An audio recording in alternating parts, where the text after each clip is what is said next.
However, following those 3-year period, city staff will then be Hello, thank you all for responsible being here. I now maintaining call the these January systems. As 27th, council is aware, 2026 the San Diego facilities County Board of division Supervisors the city regular is meeting already facing to order. staffing issues. I'd like to take a moment to Consequently, acknowledge the has land needed that we to call focus on home. reactive rather than There are proactive communities in the maintenance San Diego region that throughout face the unjust last conditions few and years. In circumstances fact, related going to the back even environments in further which than they that. live. So we The believe tribal there is nations of the San potential Diego reason region to are an example of doubt one whether or community that not has historically city faced such systems can be injustices. maintained unless We acknowledge the additional harmony resources that are found existed for the between the facility land, nature, and its services original staff. peoples who have since Finally, we will endured note that there displacement, is an persecution, aggressive and construction systemic timeline on oppression. this project of 18 to 24 months. And this We pay our could respect require to some unceded city territory and facilities to homelands of the 18 tribal temporarily nations in our close region, in order to get the those most Indian county in the construction United projects States, done. from 4 cultural We would groups: note that in order to the realize Kumeyaay, savings Degeno, on the the timeline Luiseño, the proposed in the Cupeño, report, it is and the necessary to Cahué. prioritize We aspire project to learn from completion indigenous over traditional facility knowledge and access experiences in order to in undoing the maintain injustices their of the payment past. schedule. Andrew, please call Finally, the our roll for report today's does session. note that alternative Thank you, approaches Chair exist. Lawson-Remer. The council I'd like now to note looks at the Supervisor policy Anderson is priorities. absent. With that, For Supervisor instance, Desmond. even once the city Chair does Pro take Tem over, Aguirre. and if Here. it does not decide Vice to Chair go Montgomery forward with this Stepp. project, the city And Chair will Lawson-Remer. Here. Thank you all. Many of you may have noticed on your way into the county building that the county and American flags are at half-staff. I ordered that on all county property over the weekend to show our mourning and real alarm regarding the tragic shooting deaths of Minnesota's residents Renee Good and Alex Jeffrey Peretti by federal immigration and customs enforcement officers known as ICE. Today, during this time of crisis, we stand in solidarity with the people of Minnesota as they ask for accountability for these horrific and unnecessary acts of violence. This incident creates concern regarding a constitutional breakdown, which we cannot ignore. We will now have Father Joseph Tabigi deliver the invocation, and Chris Pierce will lead us in the Pledge of Allegiance. Please stand for the invocation and the pledge.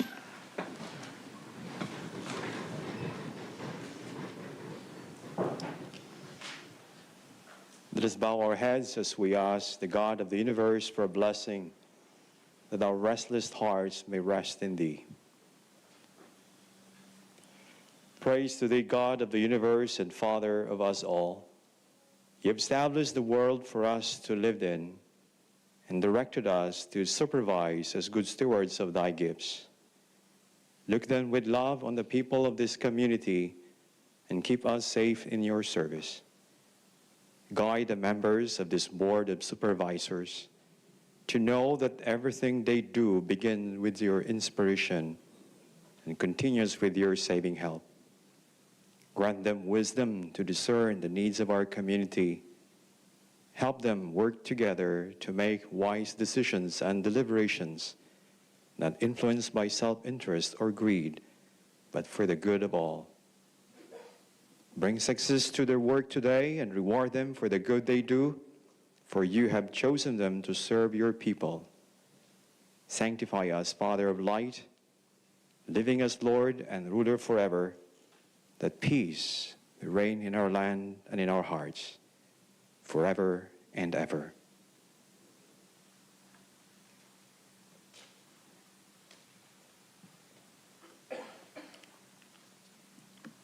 Please place your right hand over your heart and begin. I pledge allegiance to the flag of the United States of America and to the republic for which it stands, one nation, under God, indivisible, with liberty and justice for all. Thank you. Before we begin the meeting today, I'll take a moment to address our House rules. Public engagement is the cornerstone of a transparent and accountable government, and these Board of Supervisors meetings are a primary venue where all San Diegans can make your voices heard. Under the board's rules, speakers may not use loud, shouting, threatening, impertinent, slanderous, profane, or abusive language to any member of the board, staff, or the general public. Most specifically, all remarks and questions must remain on topic during the duration of your speaking time and must be addressed to the board and not to county staff. Any speaker who engages in comments that break these rules will be issued a warning, and after one warning, you will be asked to leave the chamber for the remainder of the meeting. Speakers threatening violence may be reported to law enforcement and removed. This is a space for community engagement, deliberation, and progress, not for harassment, violence, and hate. We now proceed with non-agenda public communication. This is an opportunity for the public to address the board on subject matters within our jurisdiction, but not on our meeting agenda. The only action we may take is a referral to the CAO. Speakers may speak once per meeting for non-agenda public comment, either today or tomorrow, but not at both sessions, and you may select which session at your convenience. In accordance with board rules, for any discussion item with 10 or more speakers, individuals will have 1 minute to share their opinion at the chair's discretion. A reminder, according to Rule 4A, members of the public that are non-English speaking and need interpretation assistance receive twice the allotted time for their comments. And according to the board's rules of procedures, audience members may not whistle, clap, stomp feet, or do anything that disrupts the proceedings. Again, if you disrupt our meeting or violate the rules, you will be given a warning. After that warning, if you disrupt the meeting again, you will be directed to leave the chamber for the remainder of the meeting. Andrew, please call the speakers. Thank you, Chair Lawson-Remer. We have 10 requests to speak on matters not listed on the agenda, 3 in person and 7 requesting to speak by phone. For those that requested to speak by phone, please dial into the conference line using the instructions that were provided to you. We'll begin with the in-person speakers. I'd like to invite forward Jock Rodriguez, Marco Espinoza, and allegedly Audra. If I've called your name, please come forward. I'll ask you to stand on the arrows until it is your turn to speak at the podium. You'll have 2 minutes to address the board, and I'll ask you to begin by stating your name for the audio record.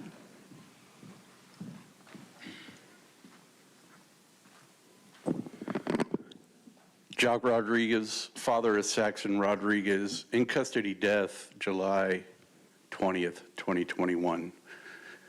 Again, I'm addressing this board. This will be the 3rd meeting. And I was ambushed at the last meeting I was here on the south side of this building by a sheriff's detective.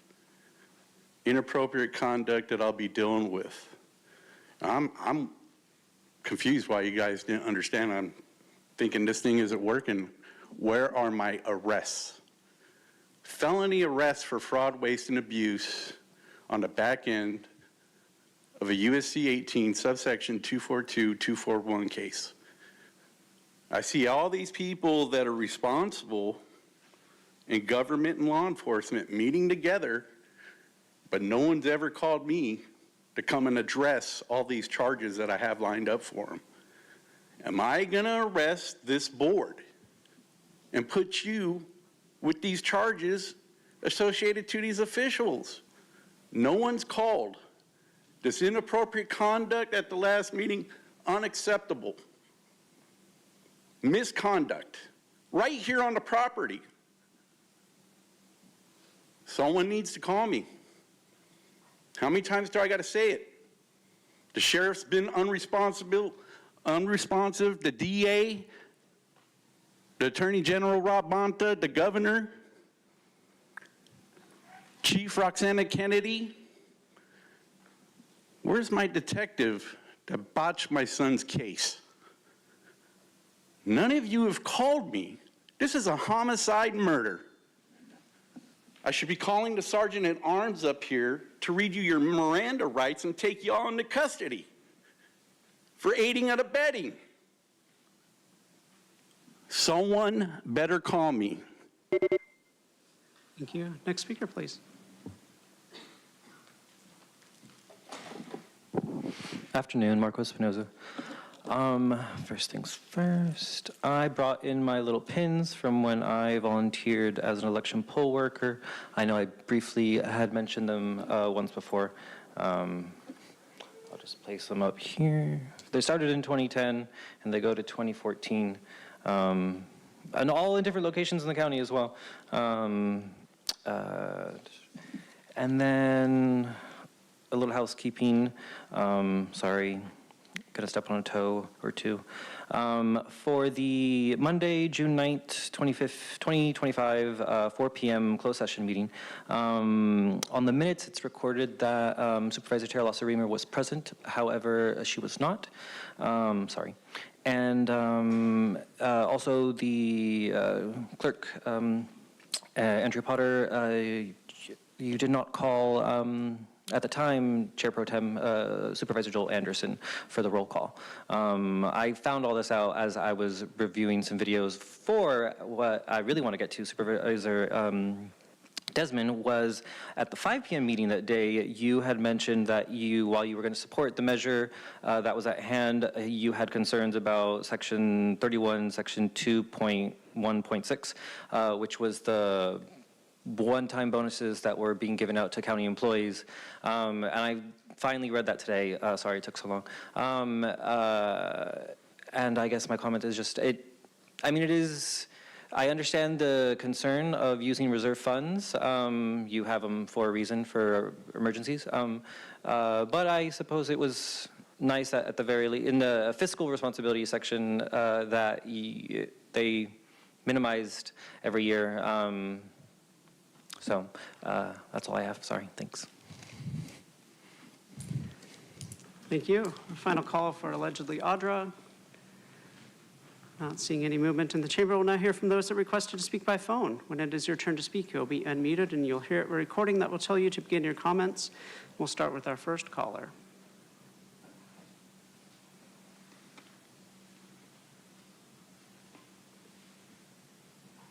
Peggy Blocker. 3 of you have chosen to advance the social equity cannabis program despite opposition from the 2 supervisors whose constituents will be directly impacted, from planning groups, residents, local leaders, parents, medical communities, and youth advocates.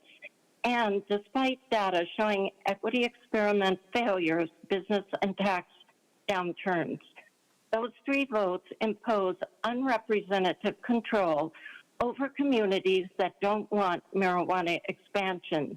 That is not equity. It reflects disregard for scientific evidence and real-world data showing adverse impacts on land use, environment, public safety and health, neighborhood character and quality of life. It ignores troubling outcomes acknowledged by jurisdictions now considering reversal of similar failed policies.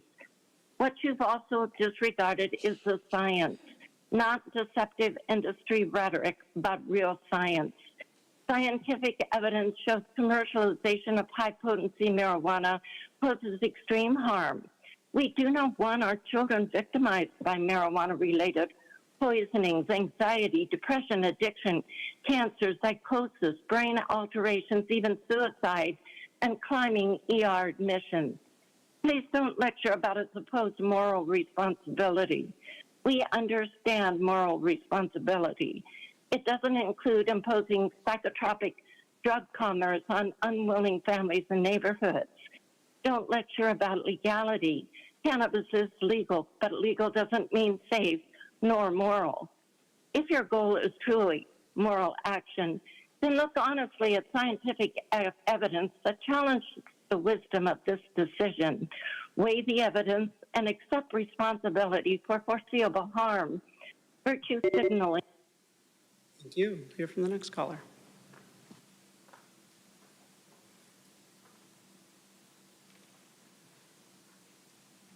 Hi, thank you. Good afternoon, Board of Supervisors.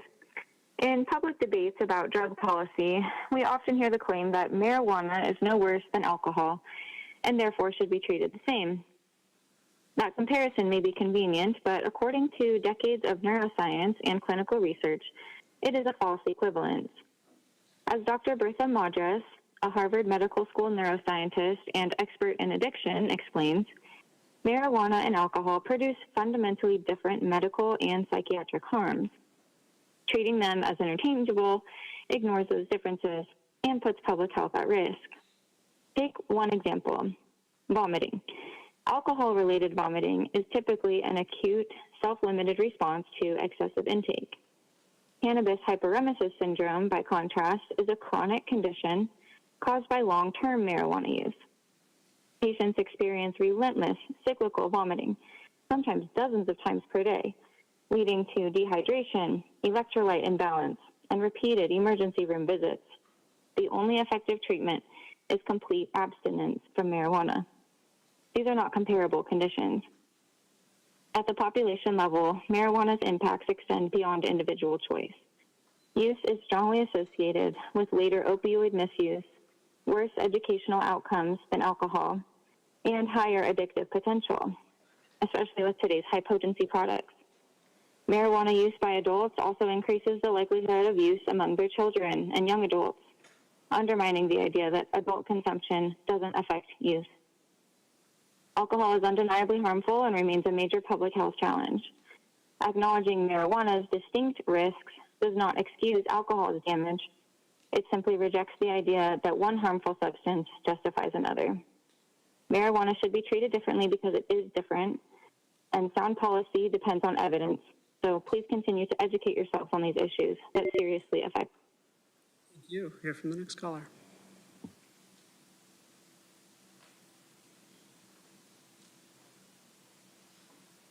Good afternoon, Board of Supervisors. My name is Terry Ann Skelly. I participated in the Board of Supervisors meeting on January 14th, where the Social Equity Cannabis Program was provided. I was very surprised that the staff report that day did not include the information my planning group members saw, considered, and registered their opinions about when the Social Equity Cannabis Program was presented to my planning group and at the listening sessions. The staff report on January 14th did not include one of the alternatives from the previous PowerPoint presentation, which was Alternative 1, no project retention of current cannabis regulations. It seems very unfair and unkind for the staff report to present a biased report that day, eliminating one of the two viewpoints. And the viewpoints were, number one, those who wanted to benefit from the cultivation and or sale of intoxicating drug, and viewpoint number two, those who actually live in the backcountry and want something better like health services, improved code enforcement responses, and even more robust attendance of supervisors, staff at the planning groups. This favoritism should not be part of any county decision-making progress.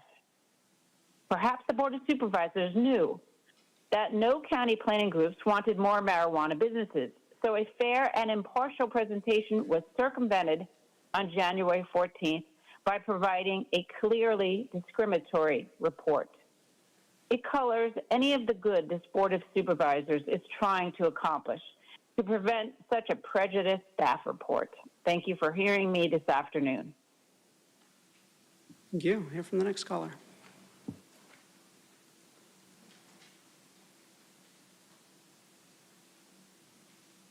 Good afternoon. My name is Becky Rapp, and I'd like to speak to the January 14th meeting, as it was a sad day for San Diego County and a deeply concerning example of how informed community voices can be sidelined. At that meeting, planning group chairs from Valley Center, Fallbrook, and Bonsall, unpaid volunteers appointed by this county, came before you with well-researched, site-specific testimony. They detailed serious risks the proposed socially equitable cannabis program poses to our backcountry, including threats to groundwater, increased fire risk, impacts to sensitive habitats, limited access to health care and emergency services, and the lack of funding for roads, schools, and basic infrastructure. These concerns are based on the lived reality of rural San Diego County residents, yet their testimony was ignored. Instead, the decision centered on personal narratives rather than environmental review, public health impacts, and land use compatibility. Decisions of this scale demand evidence-based analysis and responsible planning. Invoking equity while ignoring science, public health, and the residents most affected by this program is a contradiction. Equity that excludes impacted communities is not equity at all. Community planning groups exist to inform this board when proposed policies conflict with real-world conditions. When that expertise is ignored, the county loses trust.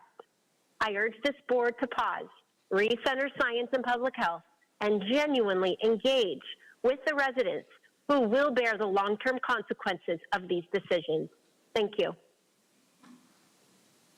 Thank you. We'll hear from the final caller.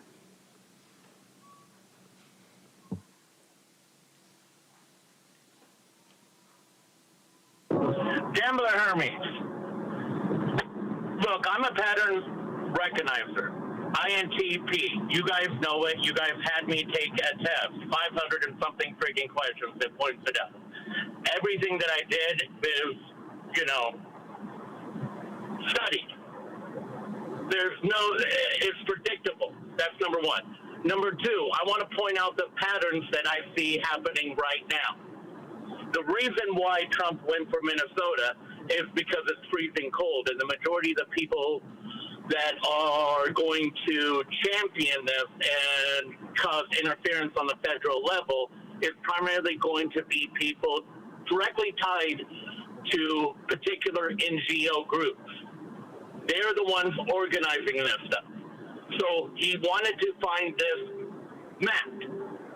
Right before he pulled out, that map was discovered. Names, phone numbers, all that information. Okay? Now, if I am correct on the NVRA regulations and all that stuff, and yeah, I'll be happy to go ahead and force your hand on the NVRA because direct fishing is not allowed. But direct, locations to look, that is carved out through the NVRA regulations. So Tara telling me that she understands the problem and then filing a restraining order not to address it is clearly indication that you recognize the problem and in covering up. Or you could go ahead and provide me the documentation that you're covering up, that you will not provide Donald Trump. I mean, it's in the law. You now have a lawyer that knows that law. Thank you. And Chair Lawson-Remer, that concludes a request for non-agenda public communication for this session. Okay, thank you all very much. We now move on to discussion item number 1, budget workshop, to discuss process and receive community input on budget priorities. I'd like to share some framing remarks before our staff presentation. We are really intentionally trying to do our budget process differently this year at the county. In the past, often the public has been asked to weigh in with budget feedback and priorities after most of the big decisions were already made, and that's during the official budget process in June. And that certainly is an important time to have feedback on the CAO's budget, but from my perspective is insufficient and does not allow our really important voices throughout our community to be incorporated and those priorities to be considered as the budget and the CO's budget is constructed. So tonight is about hearing from folks while there is an opportunity for this input to shape the direction of the budget before the CAO has put the budget together. So thank you, Ebony, for all the work we know you're about to do. We want to really understand what folks are experiencing right now, where people are feeling pressure, and what should be prioritized. So this is an early step, but it's also a small one, albeit important. We still have quite a bit more work beyond this to do to make the county budget and the county budget process more transparent and accountable.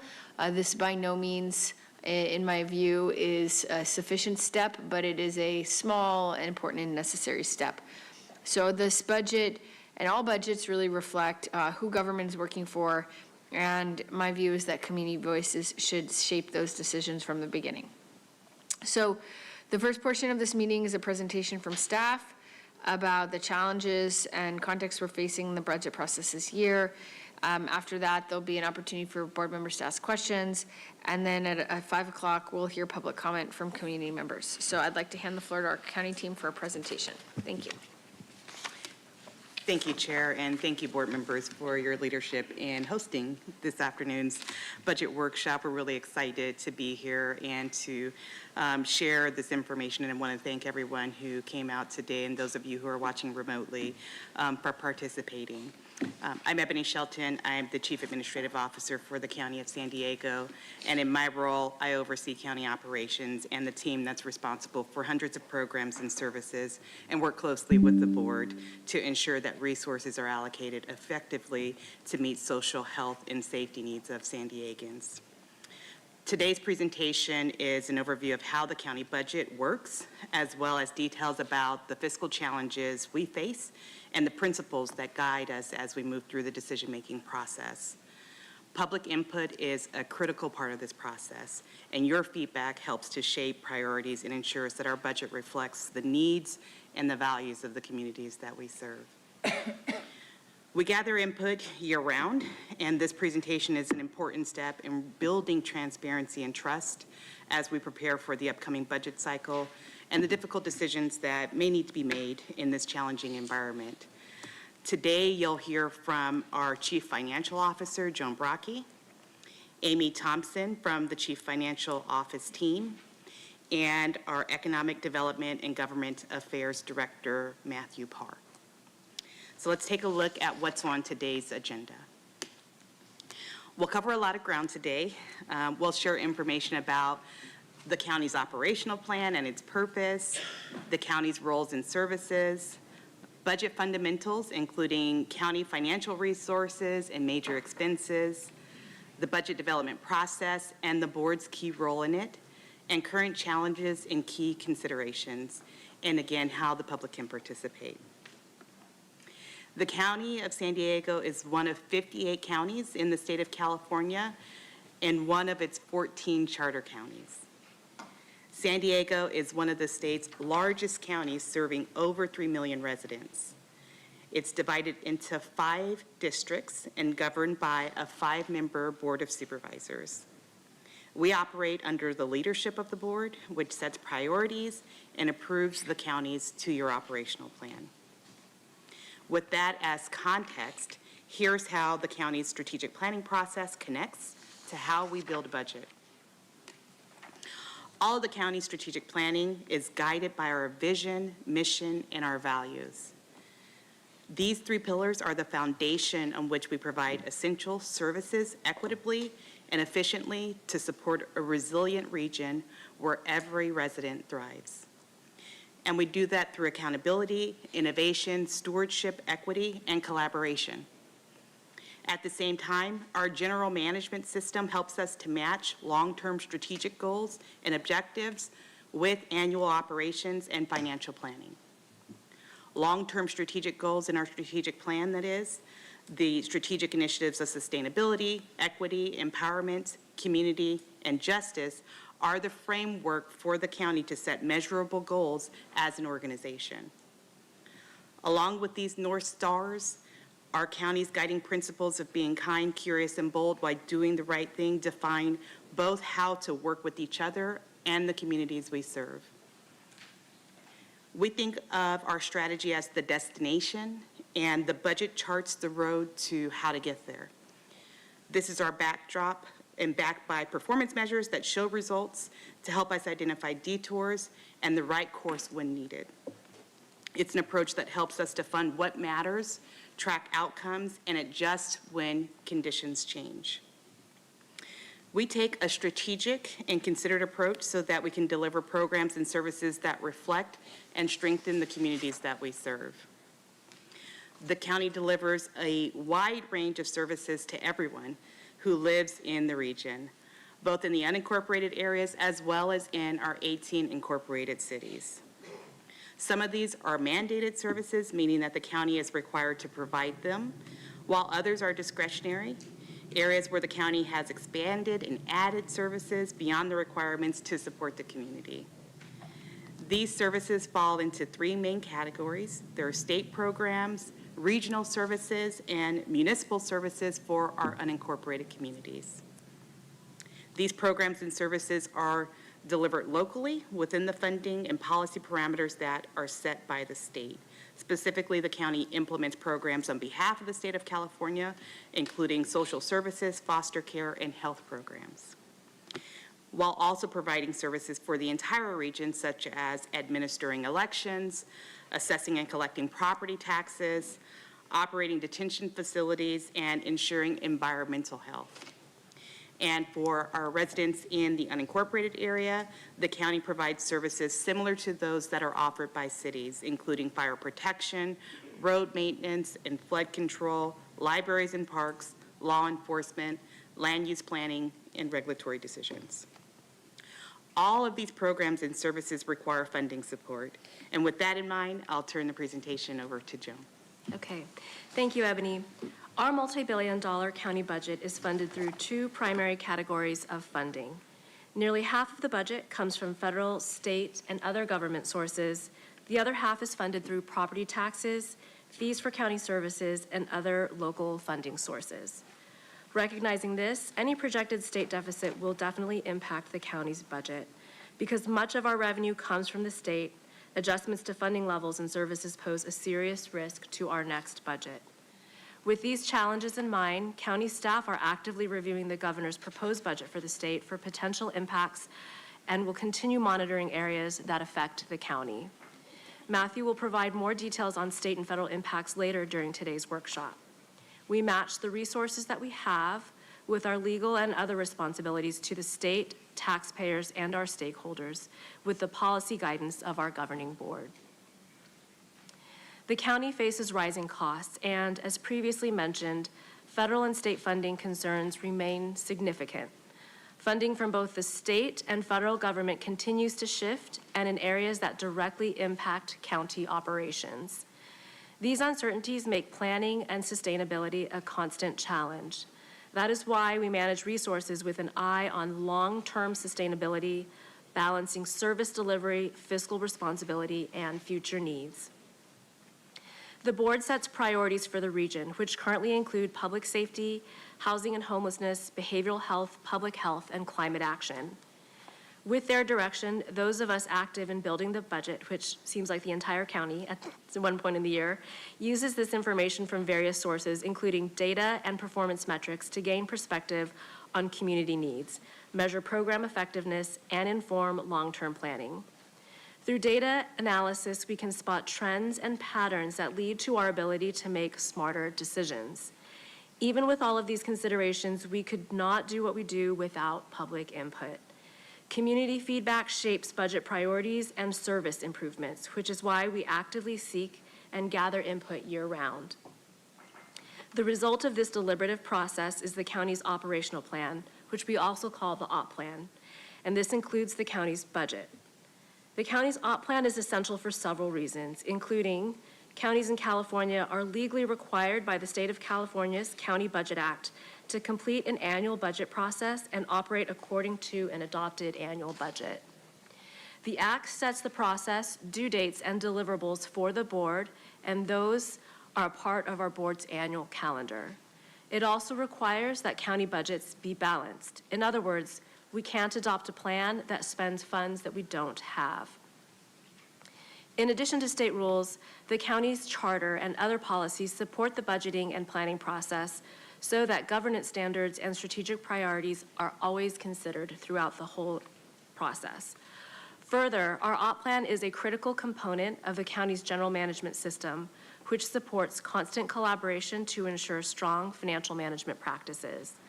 These practices include the annual formulation and approval of a 2-year OP plan, a process that reflects the county's recognized history of responsive financial stewardship and strategic planning. The board is required to adopt a budget annually, which covers the first year of the OP plan. The OP plan's first year is the county's adopted budget. The second year represents recommended funding and is approved by the board in principle for planning purposes. When the board adopts this plan, it gives county staff spending authority and sets staffing levels delivered through a compensation ordinance. It also establishes operational goals that align with the county's overall strategy and reports on performance toward these goals. The budget is developed through a collaborative process with multiple phases, including development, review, revision, and public engagement. This is intentional and required by law. For the past 23 years, the county's budget has earned the Distinguished Budget Presentation Award from the Government Finance Officers Association, an international professional association for government, finance, and budgeting. We earned this distinction for various reasons. Among them is our financial planning process. The county's financial planning happens through the development of the budget each year. While the budget for a given fiscal year, for a given fiscal year is finalized between February and July, the activities leading up to this final stage occur throughout the year. This slide shows some key milestones that occur every year in the budget process. We're currently developing the recommended budget. This is the stage when every county department prepares its projected operational budget. These departments base their projections on operational needs along with anticipated costs and resources. In addition to these departmental projections, the county's 5-year financial forecast is used as an important overall planning tool.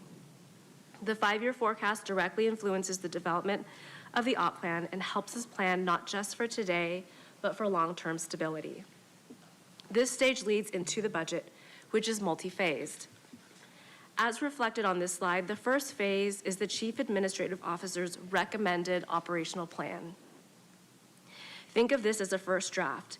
It includes budget recommendations from the CAO and requests from county departments, both informed by the 5-year financial forecast and what we understand of the current regulatory landscape, community needs, and county priorities. Next is the change letter phase. This is where proposed updates to the plan come in from many sources, including county departments, members of the board, and the public, and any updated information related to federal and state actions. The change letter phase includes the public budget hearing. Once the budget hearing is concluded, the recommended budget is revised, and this revised recommended budget will be reviewed by the board. The board deliberates and votes to adopt a budget for the coming fiscal year. This adopted op plan typically combines the CAO recommended plan with revisions from the change letter process. It should be noted that once adopted, the budget isn't static. Throughout the fiscal year, changes are incorporated by the board through actions, and amounts are carried forward from the prior year. Excuse me. This is what we call the amended budget. These budget changes happen in a few different ways. How is a budget changed? The short answer is with approval of the governing board. To address operational needs that arise throughout the year, budget adjustments are recommended by the CAO in quarterly board letters, typically in December, March, and May. In addition, other board letters from board members or county staff often include recommendations that make budgetary changes, providing funding or spending authority for various initiatives that arise after the budget has been adopted. Board decisions impact the budget in a few ways. As the fiscal year progresses, at nearly every session, the board votes on recommendations for county programs and services that often have costs. Sometimes there's additional funding needed, at other times there may be savings. Some recommendations involve things or funding sources that weren't envisioned when the budget was adopted.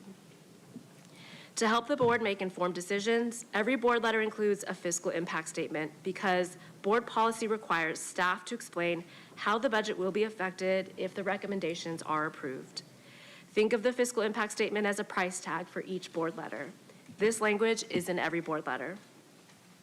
An important question for both members of the board and the public at large is, how many votes does it take for the board to take budgetary action? State law dictates that some budgetary actions require a supermajority vote of the board. That means 4 votes of 5.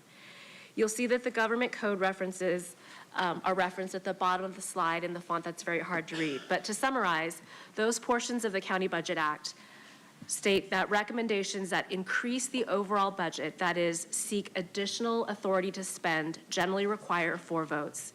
These recommendations are clearly identified in board letters. The county is currently operating under an $8.63 billion budget. As we consider where we're going, let's take a look at where we currently stand to help us understand the overall structure of the county's budget. The current year's budget, that is fiscal year 25-26, was a 1% increase from the prior year's budget. It includes over 20,000 staff years, which was a decrease of nearly 1% compared to the prior fiscal year.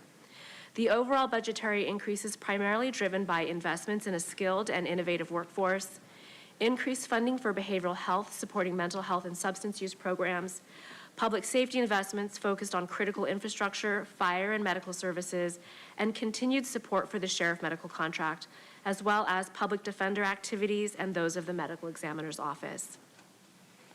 These increases were offset by a decrease of one-time costs in the county's capital program. All told, between the increases and the decreases, the board adopted a structurally balanced budget. With rising costs and uncertainty at the state and federal levels, the fiscal year 25-26 budget included a strategy to reduce costs, reallocate resources, and streamline services.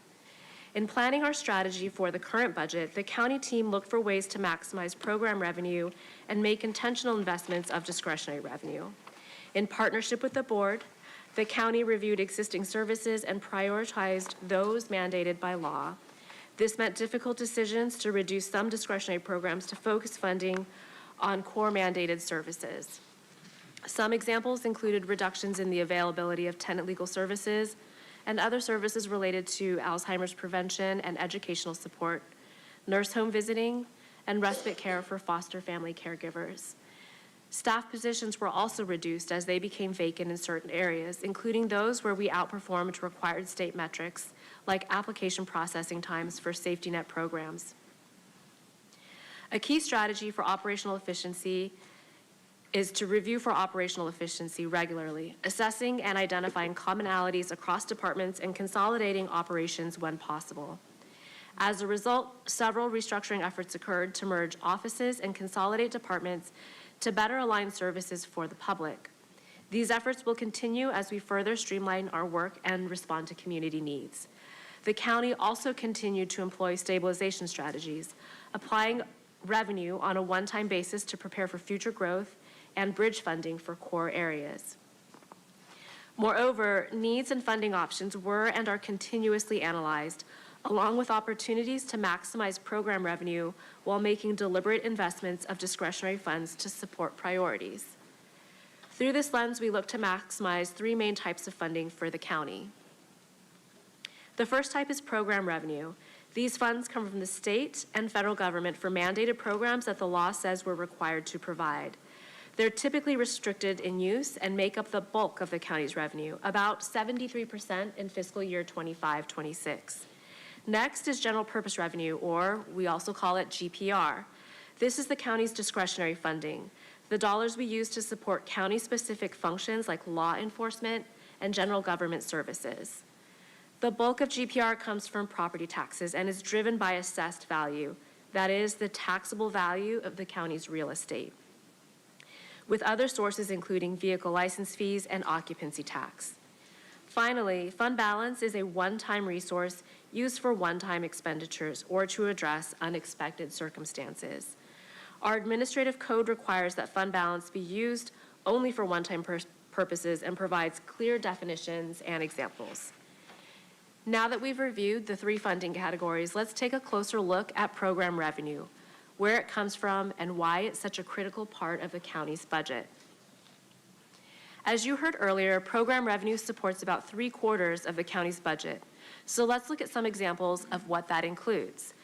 The largest source of program revenue is intergovernmental revenue, that is funding from the state and federal governments. This includes grant funding, program reimbursements, and gas and user taxes that help fund our roads. Another source is sales tax, which drives realignment revenue and Proposition 172 funding. Realignment revenue refers to the dedicated funds that California counties receive from the state to support services that were shifted or realigned from state to local delivery. Prop 172 funding provides additional support for key public safety programs. We also receive significant funding from fees for services we provide. For example, leasing county real estate, payments from cities for law enforcement services, and fees for permitting, recording, and other county services. All of these funding sources are tied to very specific uses. They either meet program requirements or are payments for services that the county provides. On the next slide, we'll look at an overview of the current budget and how resources are allocated across the county. As mentioned earlier, the majority of funding for the $8.63 billion in fiscal year 25-26, that amount comes from federal and state governments, followed by property tax revenues and fees for services. Now let's look at how this funding supports each of the county's operational groups. The Public Safety Group receives revenue from several sources. Notably, GPR contributes 47% to the Public Safety Department's budgets. This funding supports many of the county's municipal services, including public safety and emergency response. The next largest source is federal and state funds, which make up about 28% of Public Safety Department budgets. The largest share of these intergovernmental revenues come from sales tax-based revenues to support public safety activities. We continue to monitor these on an ongoing basis throughout the year. Charges for services account for 9% of revenue. These include fees for services provided by the county, such as law enforcement contracts. The remaining two categories, other financing sources and use of property taxes, make up the final 16%. These include interest and revenue from special funds. Now let's take a look at the Health and Human Services Agency. HHSA's adopted budget for the fiscal year is $3.5 billion, supporting more than 8,000 staff. As you can see, HHSA's budget is primarily supported by federal and state revenue, about 85% of the total budget. These funds support the agency's safety net programs, including CalWorks, CalFresh, foster care and adoptions, public health and behavioral health services, and housing and homelessness programs. Local dollars make up a much smaller share, about 10% of their overall budget. Across individual departments within the Health and Human Services Agency, there's a consistent reliance on state and federal funding rather than local sources. The remaining 5% comes from charges for current services, other financing sources, use of property taxes, fees, and miscellaneous revenue.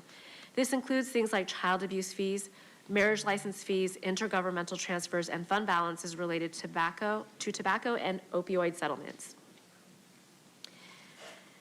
LUJ's adopted budget for the current fiscal year is $782 million and supports more than 2,100 staff. And just to be clear, LUJ is the Land Use and Environment Group. The majority of their funding comes from charges for services. These are fees paid by customers for things like permits, inspections, and other county services. Another major source is federal and state funding, which includes grants, revenue for contracts and mandated services, and highway user tax, funds that help maintain our roads. They also have other financing sources, which includes transfers into the general fund from special districts to support operations and maintenance of facilities in those districts, like our county parks. And lastly, let's take a look at finance and general government, or FGG. The FGG budget for the current year is $987 million and includes more than 1,900 staff. They provide essential central services for both the region and the county organization, such as elections, tax collection, assessment and recording, county facilities and fleet management, information technology, human resources, finance, and county council. All of this to keep the county and other jurisdictions running smoothly. Most of the group's funding comes from fees and charges for services billed to other county departments, ensuring cost recovery for those internal services. These internal services are administered through internal service funds, which we'll also call ISFs. This is a way to not only operate efficiently, but also allow the county to draw down more program revenue through the various departments that provide local implementation of federal or state programs. General purpose revenue supports FGG programs and services that do not generate internal charges, including elections and voter registration, labor standards and enforcement activities, community engagement, and economic development, along with arts and culture. County programs rely heavily on general purpose revenue, which is funded by key sources such as sales tax and property tax. Next, we'll explore sales tax trends and how they impact the county's ability to sustain these services. Local consumers are also contributors to county funding through sales tax. Approved by voters in 1993, Proposition 172 provides a half-cent sales tax. This provides 13% of the public safety group budget. Additionally, realignment sales tax supports HHSA with about 23% of their total budget, while adding another 9% to the public safety budget. When looking at sales tax trends, some takeaways include that when we were looking at growth patterns for sales tax, there was a significant spike during COVID due to consumer spending shifts. Additionally, there was a sharp slowdown in fiscal year 23-24, resulting in near zero growth.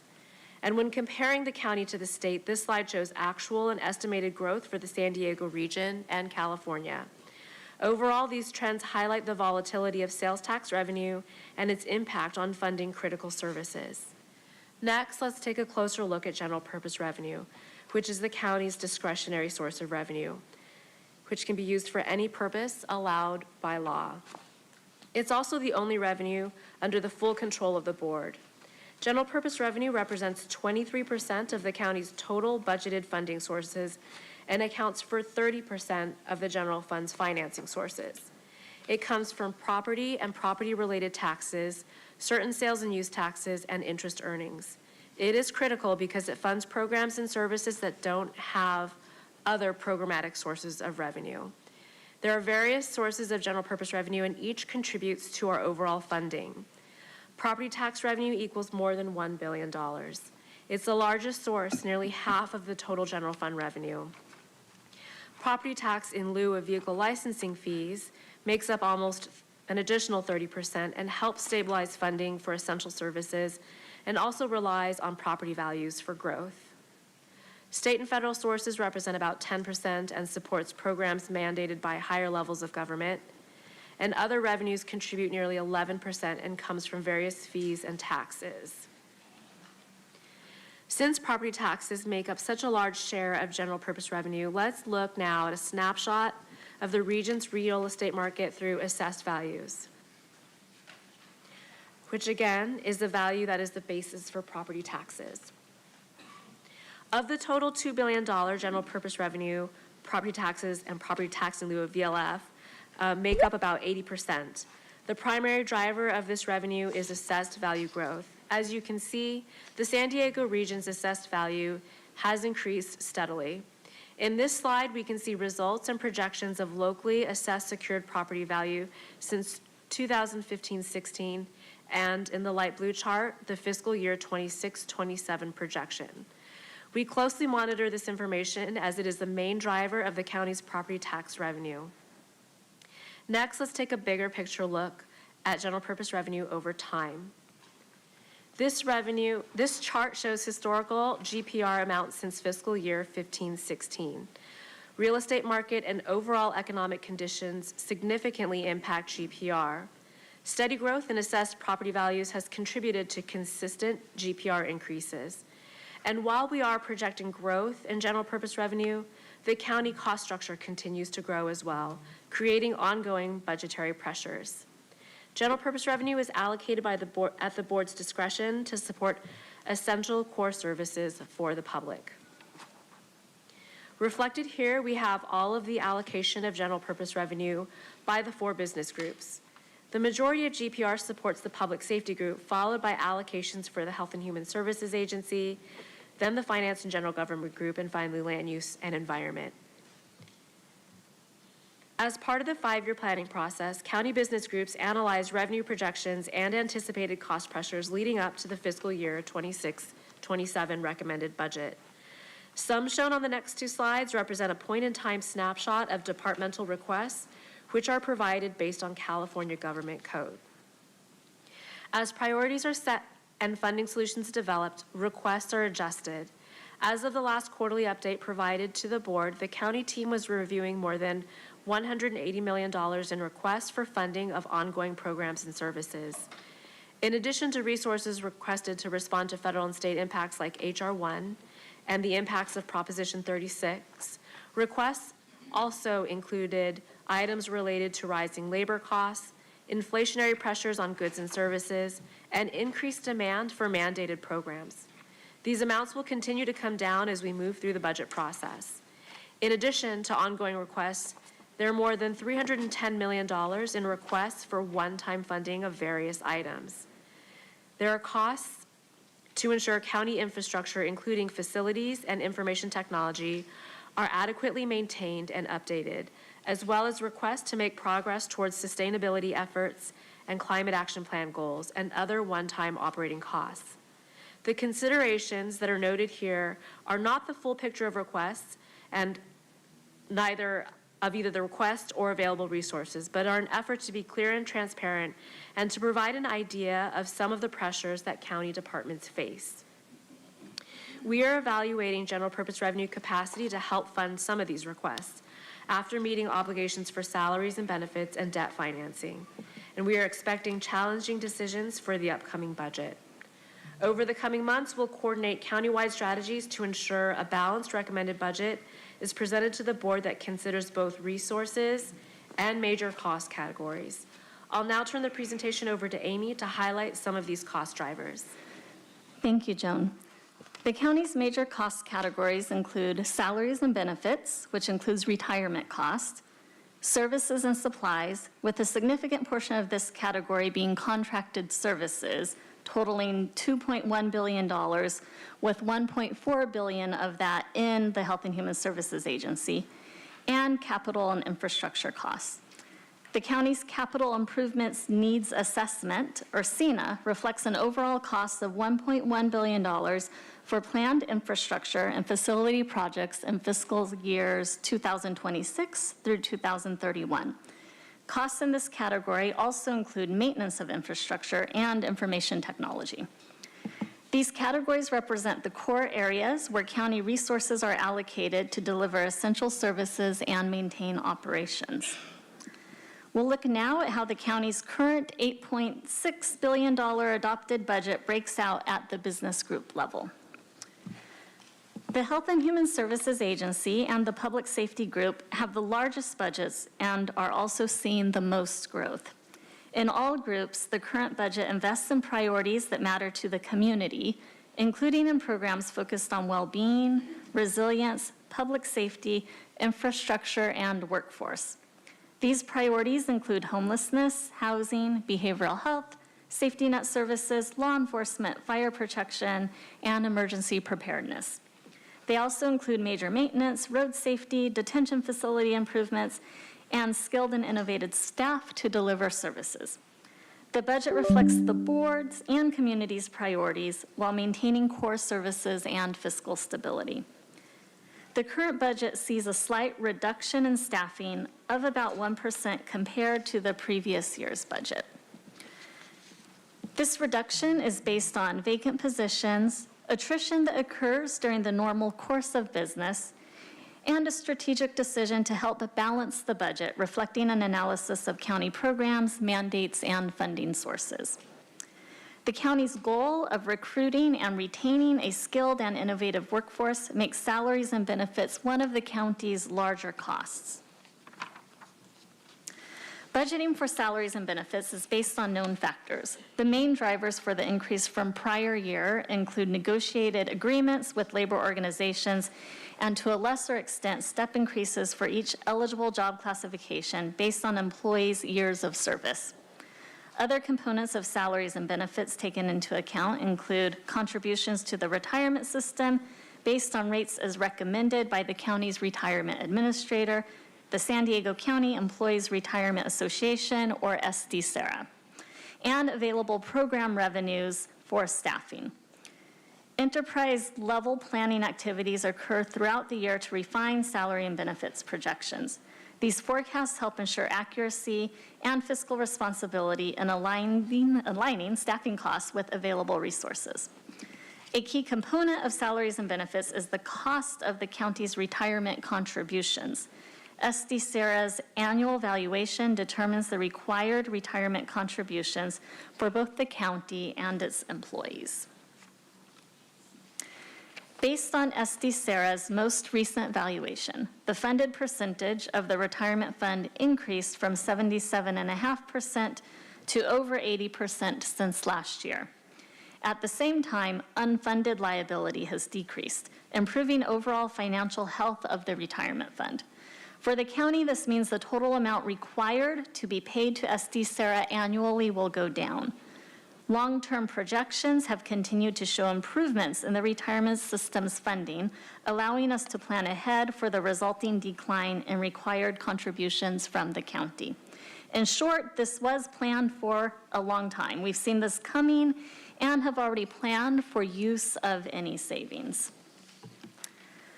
Services and supplies make up another big portion of the county budget. More than 40% of the county's total current budget goes to services and supplies that cover the cost to keep operations running and to deliver services.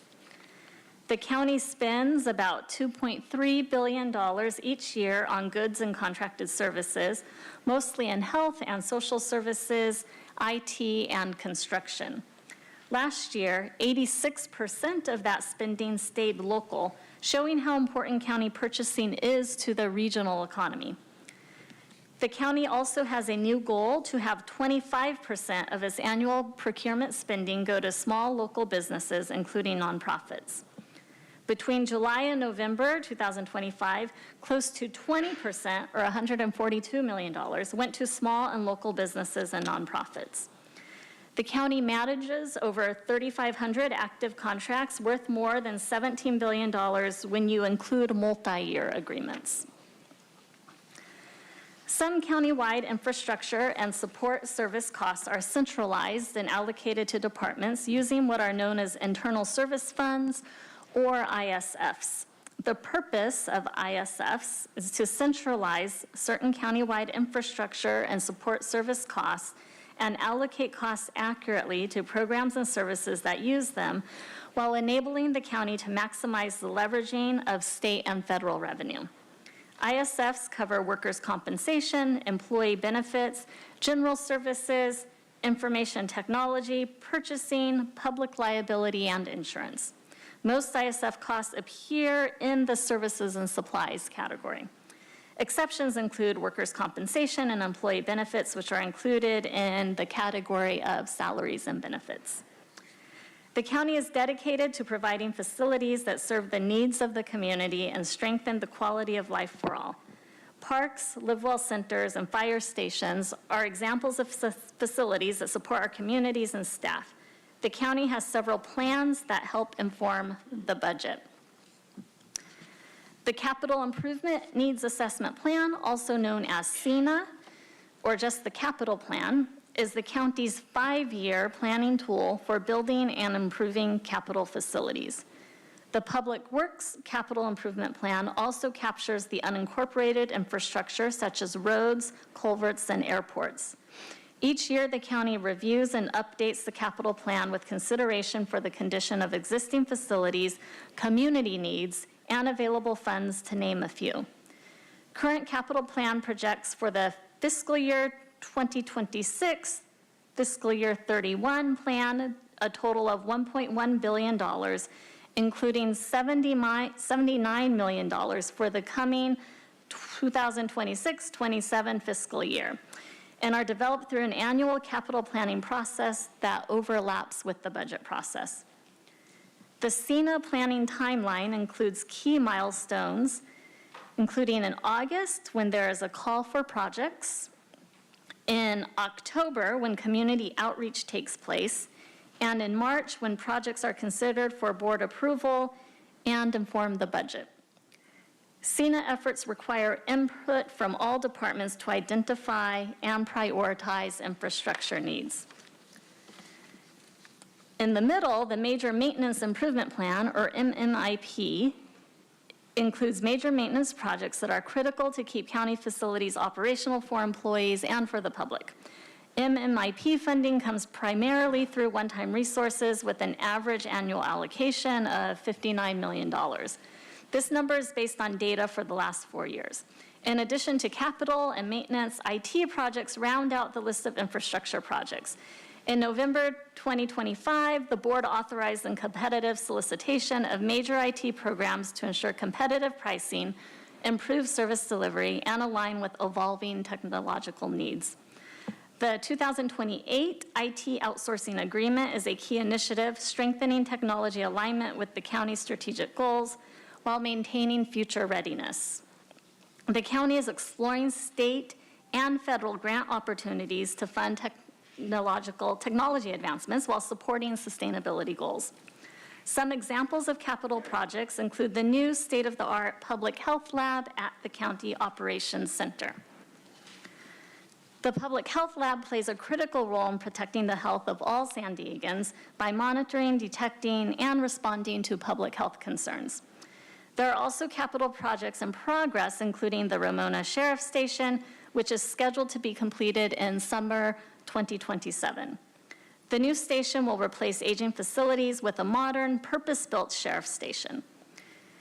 Common projects under the MMIP include roof repairs and updates to fire and security systems. The South Bay Regional Center, located in Chula Vista, serves as a regional hub for court services and related administrative and law enforcement functions. It will undergo upgrades as part of its modernization project. In addition to the IT outsourcing and ERP systems, the Integrated Property Tax System, or IPTS, is an example of a major system that recently went live. The IPTS is a modern, cloud-based platform boosting operational efficiency for tax administration. These infrastructure needs are often long-term costs. To finance these types of costs, the county sometimes uses debt financing. Debt financing encompasses the long-term financial obligations the county will execute and provides for upfront funding by creating a future financial obligation for the county. Used responsibly, debt financing can support the costs of large, long-term projects like public safety facilities, capital infrastructure, and essential public buildings. Long-term debt spreads the significant building costs over time, ensuring intergenerational equity for those who benefit throughout the years. That said, these long-term financings come at a cost. Every borrowed dollar must be repaid with interest.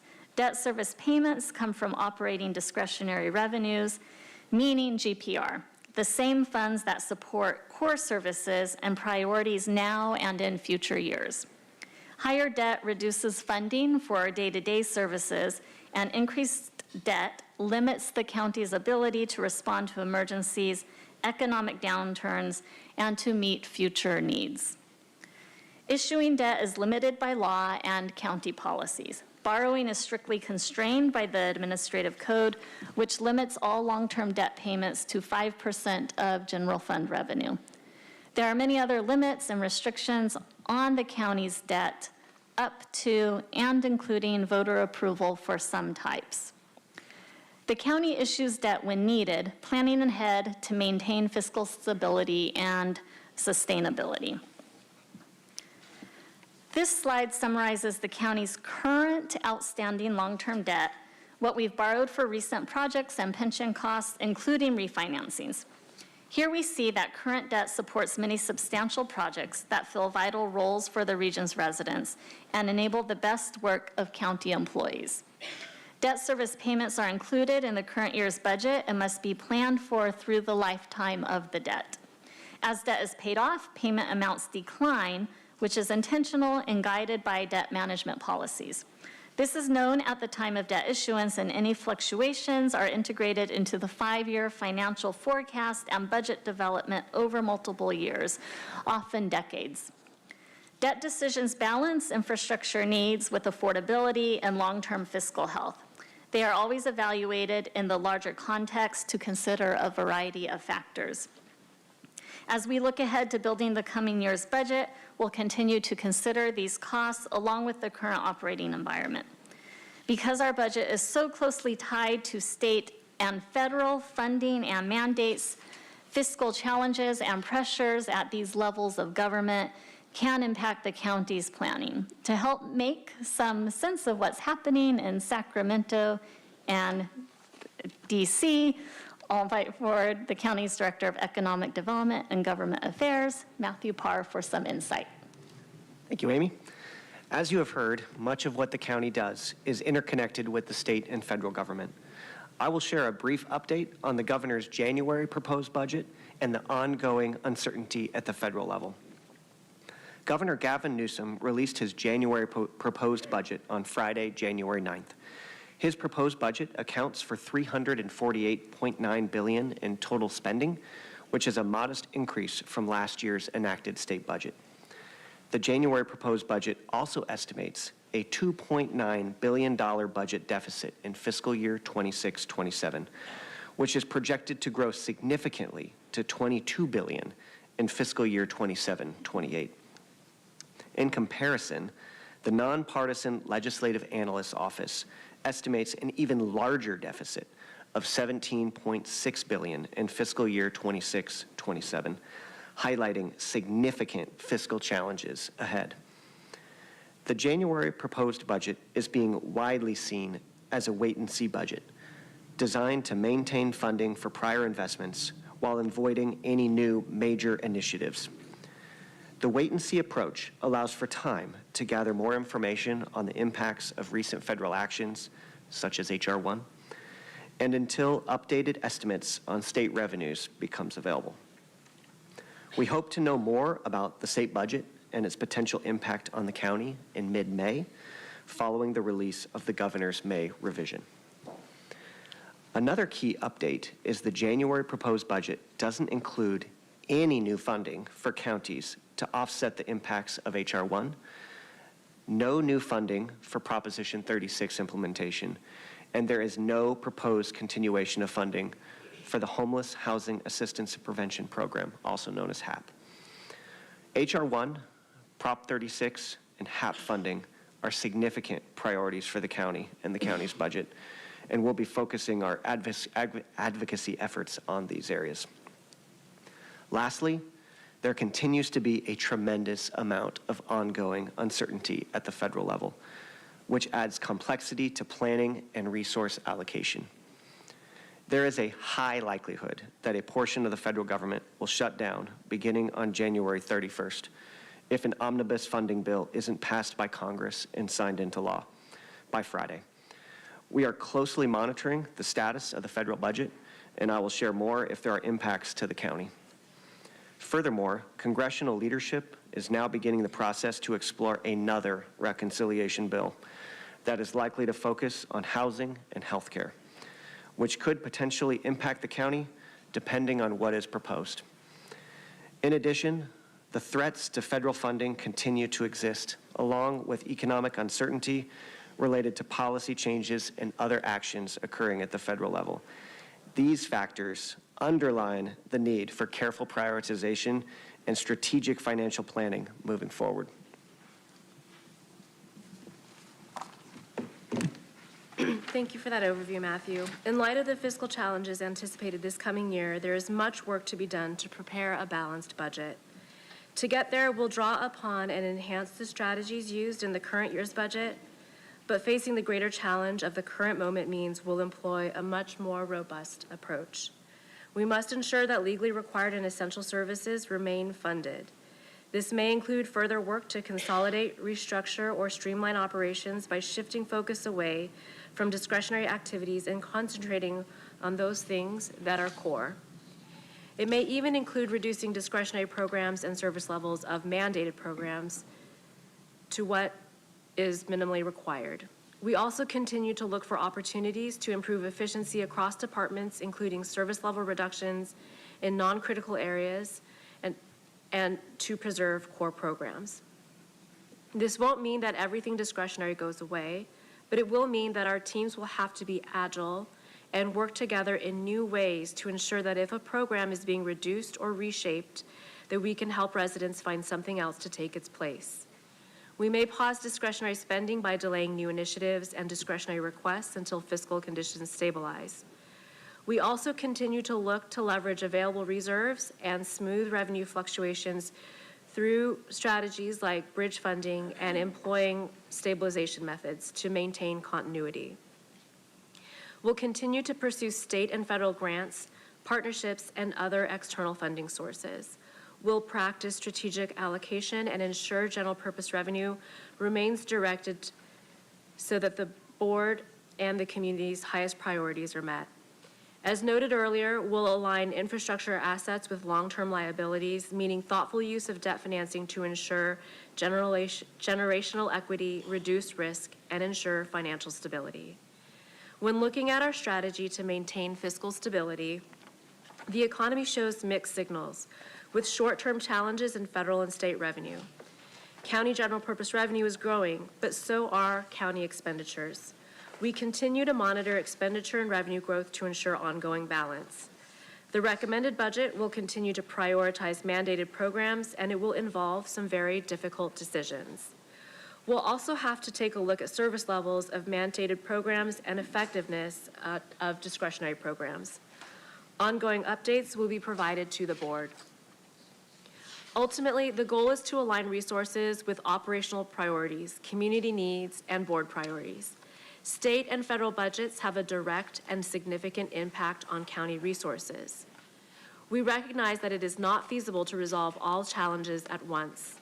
Large and complex issues, such as the impacts of H.R. 1, will require a phased approach to ensure thoughtful and sustainable solutions.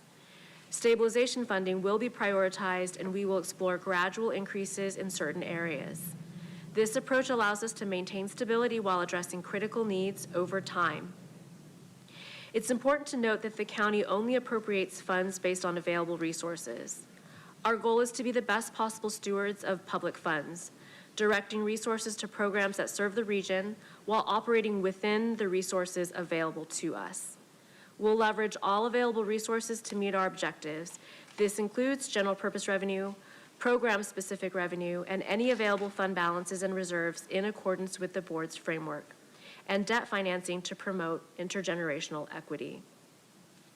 The County of San Diego is committed to advancing equity and addressing longstanding disparities that have impacted our communities. Understanding how financial resources are allocated and how budget decisions affect outcomes is critical to the county's work. Introduced in 2021, the Budget Equity Assessment Tool helps departments assess benefits and potential unintended consequences of budget requests and allocations. This strengthens equity considerations within the budget development process. The Budget Equity Questionnaire is the product of a collaboration between the Offices of Equity and Racial Justice and Financial Planning, who worked with the San Diego County residents through public feedback sessions. It's used by departments to apply equity considerations by using department-specific equity data, strengthening the use of public input and community engagement, and ensuring accountability. Embedding equity into the budget process is essential in all phases. As we kick off the budget building process for fiscal year 26-27, here are some key dates in this next phase and upcoming public involvement and input opportunities. On the heels of our financial forecasting process that has been ongoing since the fall, starting in February, all county departments will begin building their budget proposals. That will be followed by the CAO's recommended operational plan release on May 1st. It will be posted on the county website and preceded with presentations, a community open house, and a virtual community meeting. The board's public hearing period begins June 1st and concludes June 11th with publication of the revised recommended budget, which incorporates the change letter. On June 23rd, the board is scheduled to deliberate and formally adopt the fiscal year 26-27 and 27-28 operational plan. Community engagement is a core county value and is central to our budget process. County residents can connect with us through social media, track key dates, and learn about upcoming budget opportunities in a number of ways. The Engage San Diego County website has information on the budget process. Coming this spring, the Engage site will host a community survey to gather input on priorities for the budget and preferences on the county's communication of vital budget information. You can also comment on the CAO recommended op plan after it's released in May. The public can also participate through comments and attendance at a number of community and board meetings during various phases of the op plan. Our open budget portal offers budget data with drill down capability, details on the op plan, process, timeline, and links to current and past documents. I'll now turn the presentation back over to Ebony for some concluding remarks.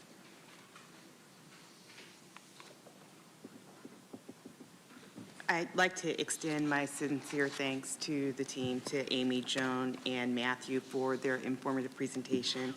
I'm proud of the work that we do every day to serve the residents of San Diego County, and I look forward to working with all of you who are watching today and in this room and beyond to build the budget that helps to secure a safe and resilient future for all. Subject to our questions, this concludes our staff presentation. Thank you so much for your attention. Thank you all very much. I want to give my colleagues an opportunity to ask any questions they might have regarding the budget before we take a couple minutes and then do public comment as scheduled at 5 o'clock. Supervisor Jim Desmond. Thank you, Madam Chair, and thank you, staff, for the presentation. Very informative and lots of information. So I know I've seen this many times, but I need reminding as well. On page 26, and I've heard this many times before, the property tax in lieu of vehicle license fee. So is this a formulated amount we get from the state? Because they took our vehicle license fees years ago and now they're backfilling it, is that it? It is something that happened years ago, I think in the early 2000s, where the state they reduced the vehicle license fees. And so it greatly impacted counties. And so what happened, in order to mitigate the impact to counties, they instead gave us a portion of property tax. And so the base allocation to counties was based off of that lost vehicle license fees. But today, that property tax in lieu of VLF, vehicle license fees, is based on assessed valuation growth. Does it escalate every year with the assessed valuations of property tax? You got it, Good. yeah. And then on the next slide at 27, I don't know if you can put any of these up there as quick as I can mention them, either on 27 or 28.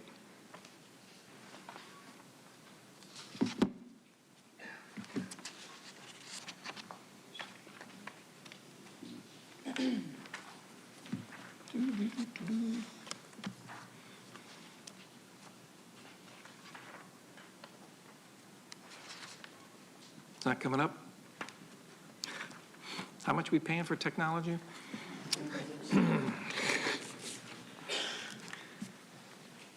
Okay, thank you. 28, that's fine. On this one, okay, I guess. So a large portion of that is the property tax that is based on assessed valuation. However, there are other sources of revenue that feed into general purpose revenue, and that might include things like a portion of sales and use tax, interest earnings. So what you're seeing on this chart is those bars show the steady growth of general purpose revenue. Okay. However, the growth isn't steady year to year. So you'll see that's the orange line where the growth kind of, there, it looks like a little roller coaster. That's what that is. I don't know. Well, the way I look at that, and maybe I'm looking at your projected growth rate, the last bar, far right, looks a little bit higher than the one to the left of it, but yet there's a annual growth rate, looks like a 2.5% decrease, but that's, so is that there from a projected growth rate, or what? It doesn't? It is a projected growth rate. It is a projected growth rate of 2.2%. And perhaps it's the way this graph is, but it is still growth. It's just lower growth from the years prior. Okay, all right. It just looks like the annual growth rate is wild, where the other one Yes, just looks it's a like roller coaster. just like an easy steps. Yes. But, okay, I just needed to be reminded on that. Sure thing. And then on slide 28, the capital program, I notice, has decreased quite a bit this year. For fiscal year 25-26, we only had 45.8 million. And what I'm kind of getting to is, of course, the Vista Jail. Okay, so I understand we have the major maintenance improvement plan, and we put away money for roof repairs, HVAC, fire security systems, things like that for major maintenance. But for the SENA, for these larger capital programs, the Vista Jail, we know it's going to be about another $800 million. And I know we've talked about going out to the bond market and things like that. And it's not just the Vista Jail, there's also fire stations, you mentioned the public safety center, helicopters. And I'm just wondering, I know we have the assigned reserves, and we're using them differently, but the assigned reserves, I'm just wondering why we don't have, like, the Vista Jail has some money in assigned reserves. We know that building has lasted well beyond its lifespan of what it's supposed to be 30 years, it's about 50 years now. And how come we don't put money aside for either, and maybe not even full replacement, but put money aside to these larger projects that we know we're going to have to replace someday? Why don't we have money put aside for that so we don't have to go out and bond against the entire amount? And I'm just kind of curious why we don't have any money for that Vista Jail at this point in time. So every year we look, Amy had mentioned that we have a 5-year capital improvements needs assessment, and we look at it every year, and funding priorities are set by that. And so this 5-year capital program is presented to the board, and certainly it would be at the board's discretion to set aside amounts for future capital projects. Well, I don't know. I think that's just prudent, budget behavior is to, we know this is coming, it's years out, but we should, maybe you don't put 100%, but we do put dollars towards these types of projects that we know we're going to get hit with. And instead of having to go to the bond market for the whole amount, maybe a part of it or something like that. But I would like to see us, I guess, have a little more, particularly since we've been going after some of these assigned reserves, that we have enough money set aside, or at least some money, so that when these larger projects come up, we don't have to finance the whole thing. I would like to see that in the future budget or budget coming forward. And for those longer term projects, we know they're going to have, this building someday is going to have to be replaced. But the jails and things like that, we know have more potential for being replaced. So I guess I would like to see us putting more money aside for towards the assigned reserves, towards these projects that we know are coming down the pipeline in the near future. So that would be my request, that we look at that possibility of adding that into the budget program. Thank you. Okay, thank you very much. Chair Pro Tem Aguirre. Thank you, Madam Chair, and thank you to staff for all of your work and great presentation. Can we go to slide 44?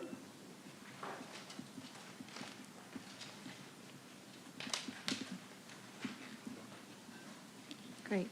So this slide tells us the strategies for balancing our budget, but it doesn't really tell us how we're going to protect what we have or prioritize. So I think that before we talk about balancing the budget, we need to talk about how are we going to prioritize programs and services. So my question is, how are we going to ensure that our priorities are included? And is the expectation that you all staff defines what core services and priority communities are before deciding whether to reduce services, consolidate, or suspend requests? Or does that happen afterward?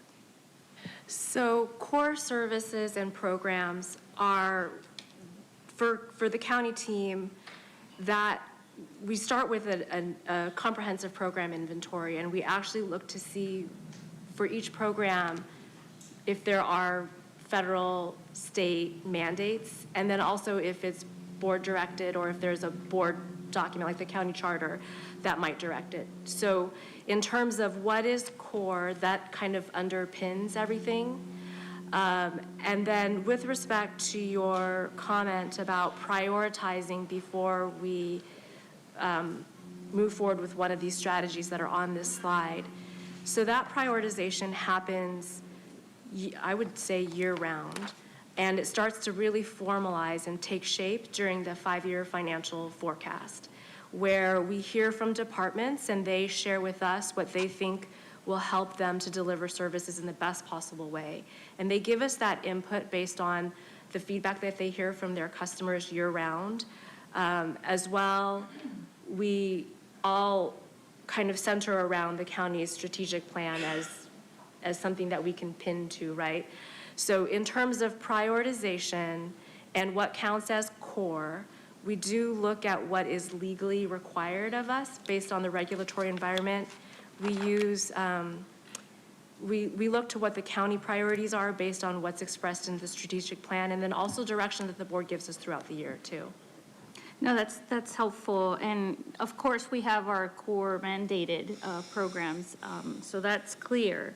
But what's also clear is that we have communities that have been seriously and severely underinvested for a long time, especially in my district. And I just want to make sure that we consider the needs of the district before we go ahead and follow the guidelines of a strategic plan, for example. The strategic plan is important. I respect what's been done in the past.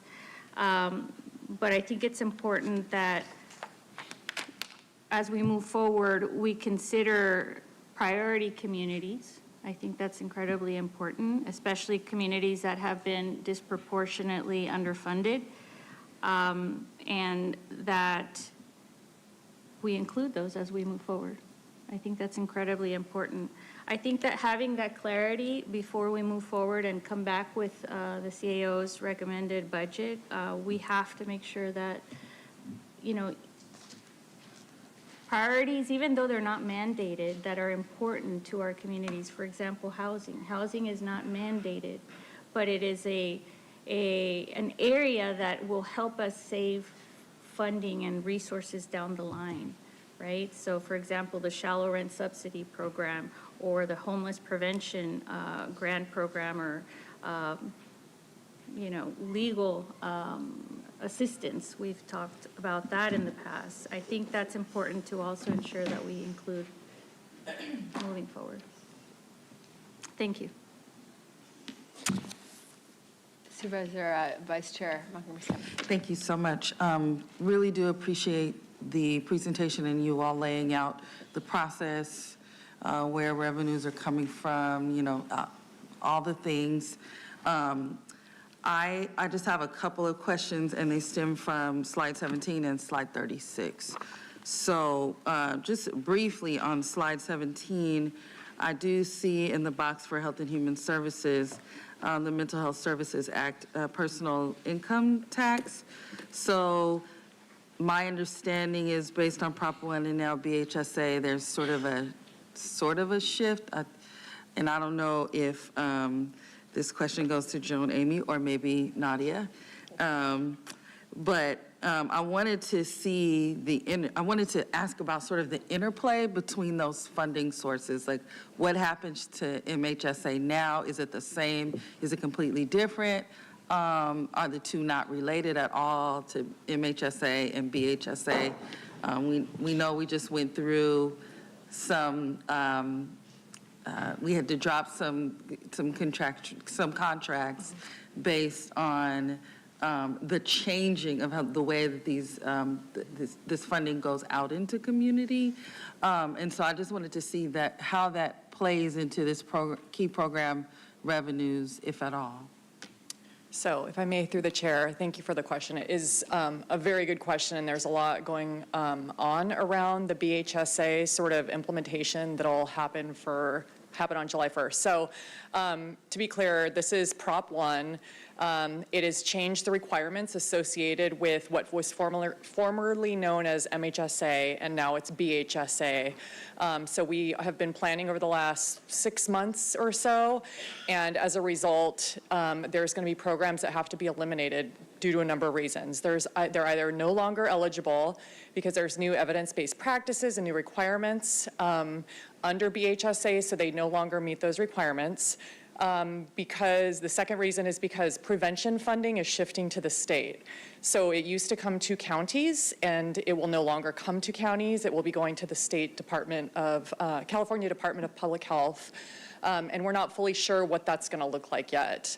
And then so real quick, Nadia, so that's probably why it's not listed in this box. Is that why BHSA is not listed in this box? Because it is going to the state and no longer to the county? Okay. Yeah, and then one more just sort of specific piece. So, you know, what we're looking at for some programs, if possible, we're looking at redesigning programs to make them Medi-Cal reimbursable, but that only applies to some programs. There are other programs that are prevention funded really that they're not sustainable. They just don't meet any requirements, and within these sort of new components, if you will, under BHSA, they just don't meet any of the sort of mandates. And so, you know, many of them are very wonderful programs and have, you know, sort of provided the community with a wonderful resource, but they're not sustainable in terms of at least our core services or mandated services as the local mental health plan. Okay, thank you for that. I just wanted some clarification there. And then for slide 36, with regard to the retirement costs and us seeing a little bit of a reduction as far as what is coming out of our budget. Amy, I think you mentioned that there is already a plan for the use of savings. We may get into that a little bit later, but I'd like to know more details about what that plan is. Yes, thank you, Vice Chair. Great question. So The financial planning team at the county, as part of their long-term financial planning projections, continuously updates on expected impacts to our retirement rate of return as we receive information from SD Sarah. We know over the last couple of years, the rate of return came in more favorable than we had initially budgeted. And so when we actually started the 5-year financial planning process for this upcoming period back in August, the team had tried to take that into consideration and factoring in what we expected our upcoming fiscal year 26-27 retirement contribution needs to be. And then we had the actual study from SD Sarah, the actuarial study that got published a couple of months ago. And we took that information, it was actually pretty close to what we had been projecting. So any budget constraints that we are working with now already take into consideration that fortunately we'll be paying a little bit less for retirement rates going forward. Okay, so you're saying we In a got very it long, already. roundabout way. Okay, well, I appreciate that. I still would like to kind of see a bit more of how that is based on the proposed budget, In how that is dollars, like going how- into yes, we with can share in that. this specific category. Okay. But thank you very much. Appreciate And it. Just in response to that, Vice Chair, through the chair, for members of the public who may be interested in hearing more about that, there will be a staff presentation when we come forward next month with the retirement contribution rates adoption, and that would be a perfect time for us to do a deeper dive there to share how the county looks at long-term financial planning in the context of what's happening out of SD Sarah. Thank you so much. I appreciate it. Okay, thank you all very much. I'm very much looking forward to hearing all the public input. We set a time certain for this for 5 o'clock to maximize the ability of the public to come after work. So we will reconvene in about 15 minutes. Thank you all. And as a reminder for those that would like to speak at 5 p.m., please ensure that you have registered to speak before that 5 o'clock time starts. You can check in with the deputy clerk at the front of the chamber if you need help signing up. Thank you.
to share the changes have been made, and that was generally during the budget process, the formal budget process in June in reaction to the STAO's draft budget, but sometimes you've already crossed it. So that is not real participation, and I've been over the last 5 years really committed to invest our resources to best serve our community. So tonight is about trying to get in the fall as the team makes budget projections about the next fiscal year.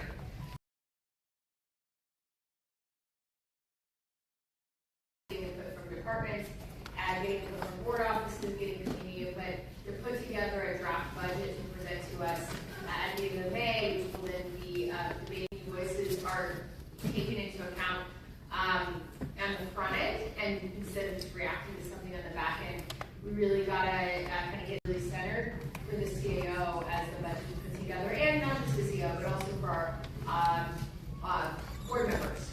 So our hope tonight is to hear major priorities and lived experiences. We're also kind of trying to have this at a different time. This is 5 o'clock with the hope that more people can attend. There's no perfect time, obviously, could hopefully be here. So, yeah, I'm really excited to hear everyone's feedback, but I do also actually definitely a small step, and is definitely, in my view, not sufficient. I think we have a huge amount more work to do to make a step, and there's a lot more work we have to do to make sure that our budget is to continue pushing for better budget engagement, budget transparency,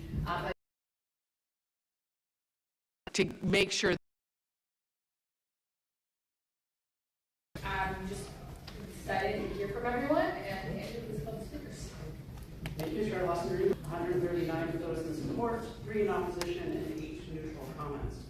For any individual restriction to speak to the podium, you'll have 1 minute to address the board. I'd like to invite forward the first 3 individuals: Noah Yek, Eddie Mayer, and Kaylee Levitt. Board's rules and procedure while you're here, which partly means many things, non-verbal support like a Quaker. Thank you. Good evening. We are living through a nightmare. What does our county stand for when people are hurting this deeply? Centers of enforcement to defend workers' rights, an emergency fund, lead with courage. They use the fundamentals of stability and dignity of their colleagues in that division, and we're asking for responsibility of local government to fill gaps in care and protect our community. Healthcare, housing, nutrition, other essential services our communities continue to rise as residents face deportation, detention, and no one should have to. Thank you. County Community Budget Alliance Coalition. Escalating federal enforcement emergency relief fund for workers, families, and small businesses devastated by federal ICE raids, cuts, and healthy food for all.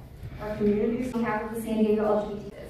We are grateful that last year you all voted to fund this program through June 2026. Now we are about to add the risk of homelessness. These services are immensely successful and prevent folks from falling into homelessness, providing support to at a time where we're funding the federal government, is cutting and calling for similar investments into rental schools. Thank you.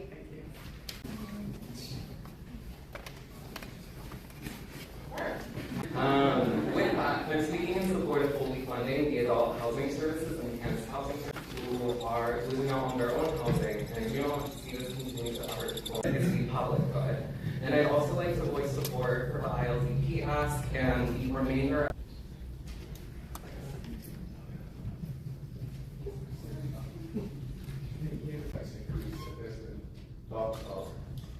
The main reason is because the proposed tax profits in the house or not. Someone buys a house here, really. So I request that you guys push back on the transfer tax. Thank you. Before you move to the next speaker, let me just know there is an item on the agenda tomorrow that comes up. So again, I just clarified I did allow this undocumented. On behalf of LASSA, I support the county protecting essential. Society of San Diego. We've been. San Diego. Next speaker is coming forward. I'd like to invite 3 more speakers: Carolyn Beery, Tristan Beery, and Lillian Soriano. small farmers across the county for working every day to keep agriculture viable for all residents of the county with priority access to farmers.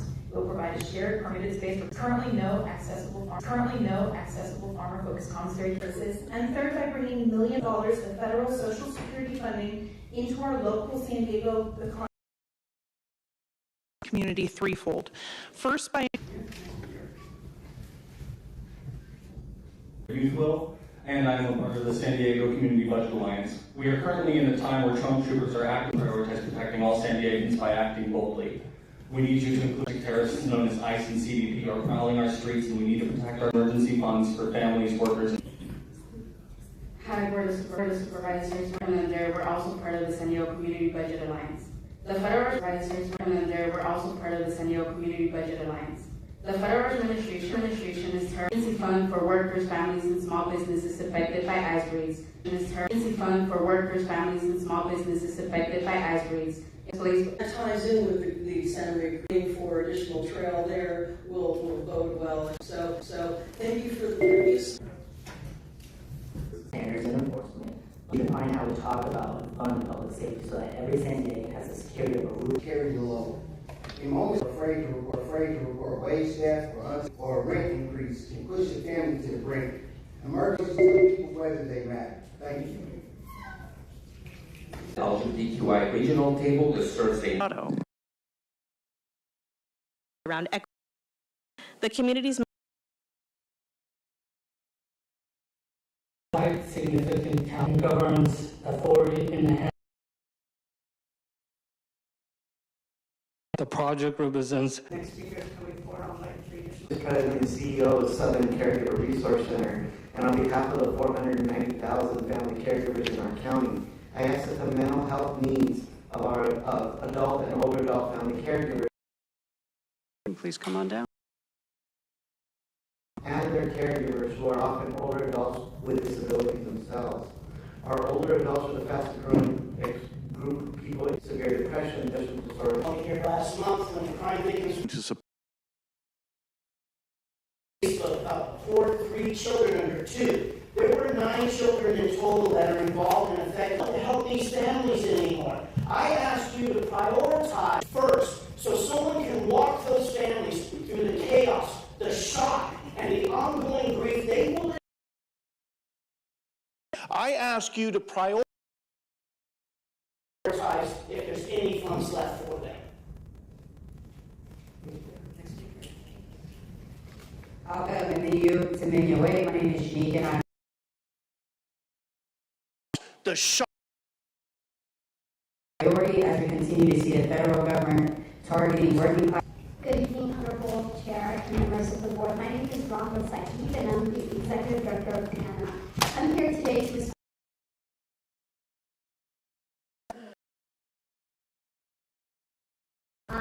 bring online a long-held community various sources. Additionally, we ask you to support Community Budget Alliance priority for the capital cost. Thank you so much.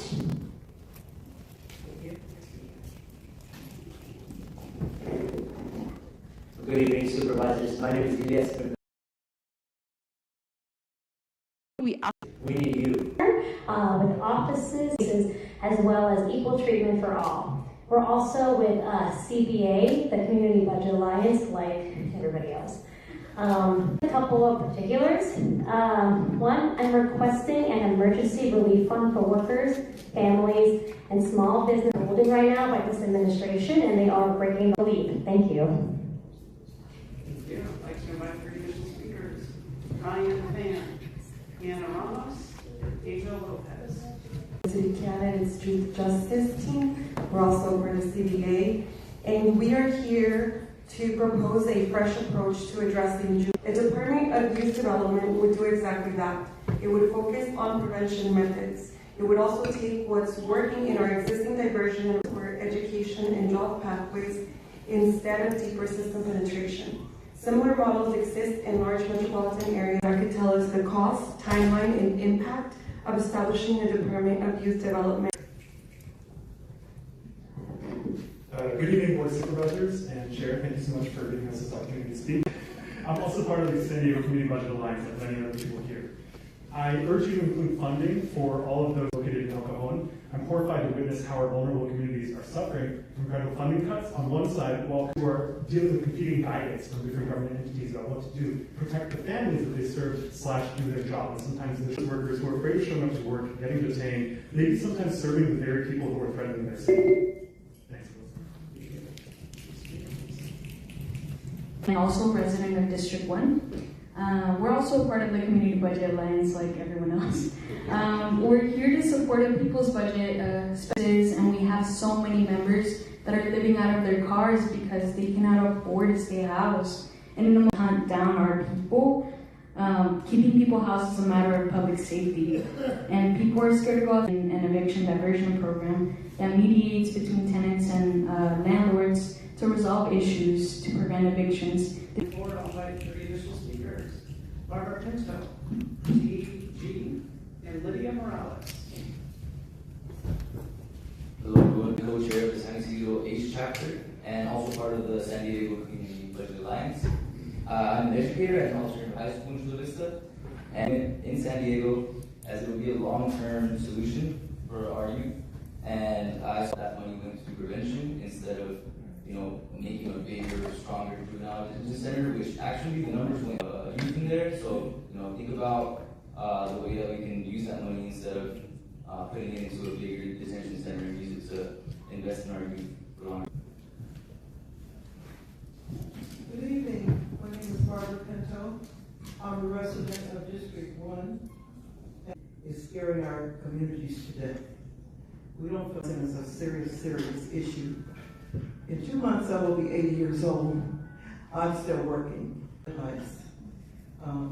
People losing their jobs, people losing their housing, and children being displaced out of school communities and invested people. Thank you.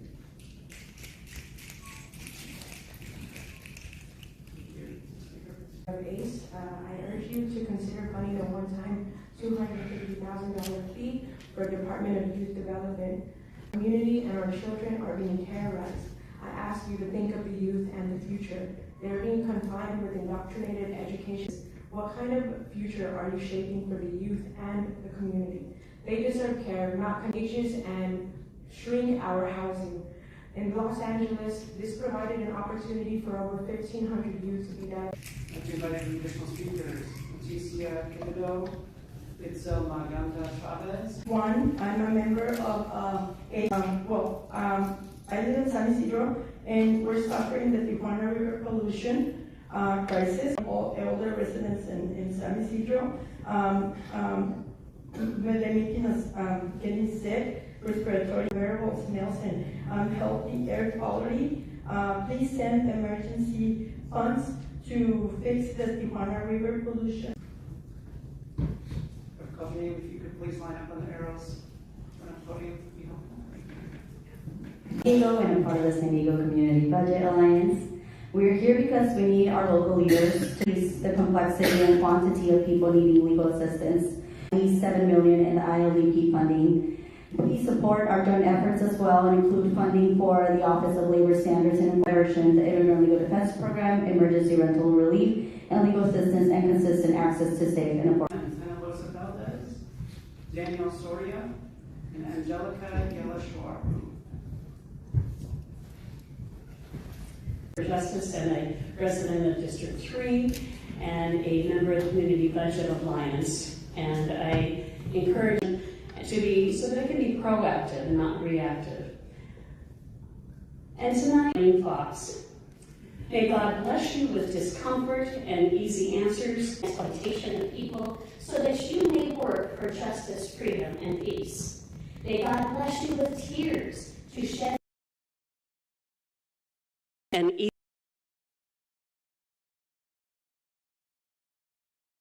support the $2,500,000 feasibility study to establish the Department of Youth Development. Thank you very much.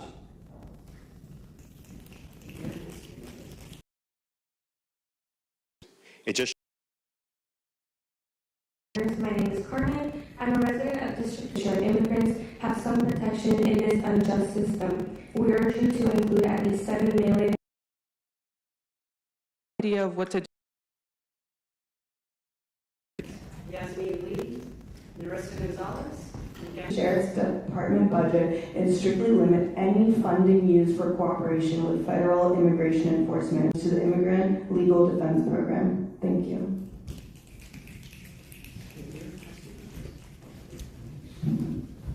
Shift the county's financial priorities. We cannot continue to approve massive budget increases for the sheriff. Cooperation makes San Diego less safe by eroding trust and making residents afraid to access county services. $7 million towards the Immigrant Legal Defense Program. To be effective, this program must be universal and merit-blind. No neighbor should face deportation, a proven way to keep families together and stabilize our economy. Funding the sheriff and their continued collaboration with ICE. Hello, I'm Gabriella Tyson, a member and organizer of the Student Civil Liberties Union at UC San Diego. A step up. That means making urgent, people-first investments. One of our top priorities must be strong support. People have access to legal representation when facing deportation. No one should ever have to face our country's most complex legal systems alone. It's a blind program so that all immigrants in detention have access to due process. And I ask you to continue investing in safety net programs that Vanessa Susana, and Sarah Bugami. Good evening, Board of Supervisors. My name is Narissa. Should is terrorizing our communities and holding our local governments hostage. We need our local leaders to put people first and act to defend workers' rights and emergency funds for workers, families, small businesses affected by ICE. The Department of Youth Development registers to assist tenants, legal assistance, and consistent access to safe, affordable, healthy food. Thank you.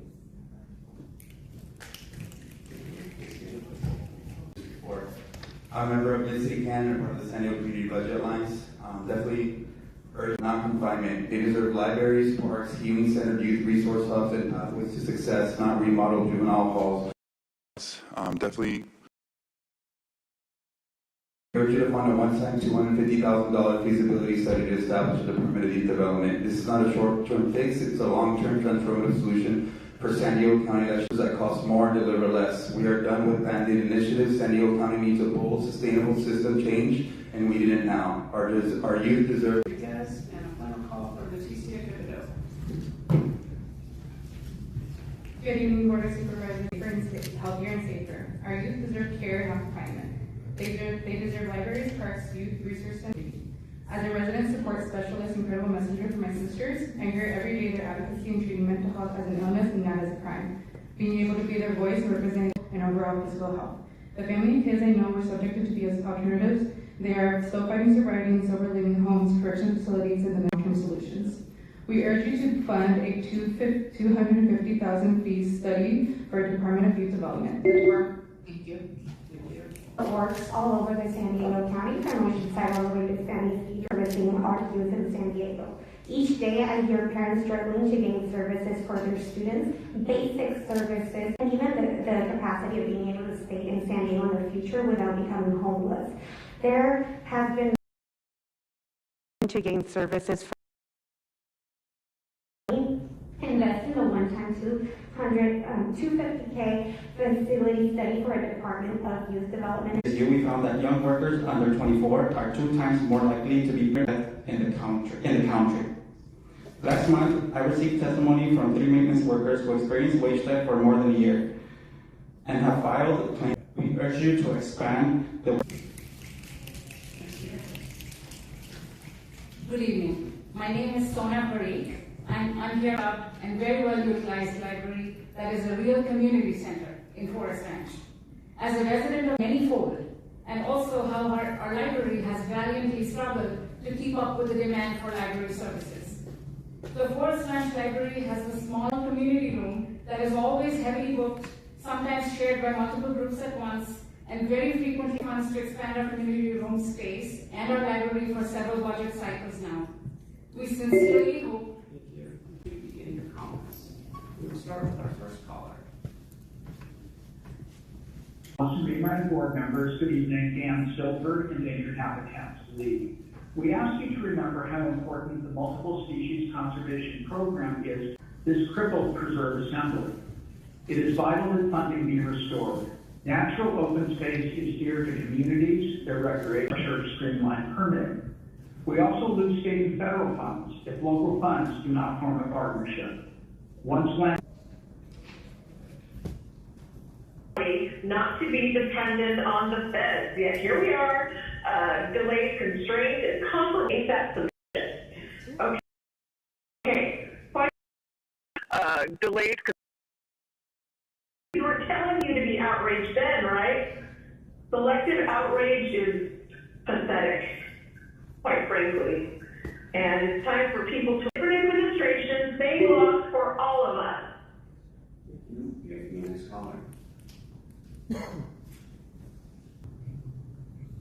Hey, it's true. Hello, the county leading center full of fraud and corruption. People paying property taxes is critical for illegal aliens. Soon news stuff for creating a $22 billion deficit. It can't blame Trump for that. Eliminate budget equal votes more than once a year. No more raising the reserves for union bonuses and other conflict of interest BS. Eliminate all funding to grifting NGOs like SCCS, Catholic Charity, trafficking for California's modern day slave trade. Protest cooperation with ICE to deport illegal aliens like the drug driver who killed 8-year-old Aria Jacinto Cruz and Julian. Defund all programs for illegal aliens. Hi, good evening, Chair and Supervisors. My name is Bill Barrow, Director of the Housing Justice Court. Flag is half-mast for the dead budget, if anything. Contaminated with free legal help, keeps management rentals to prevent homelessness.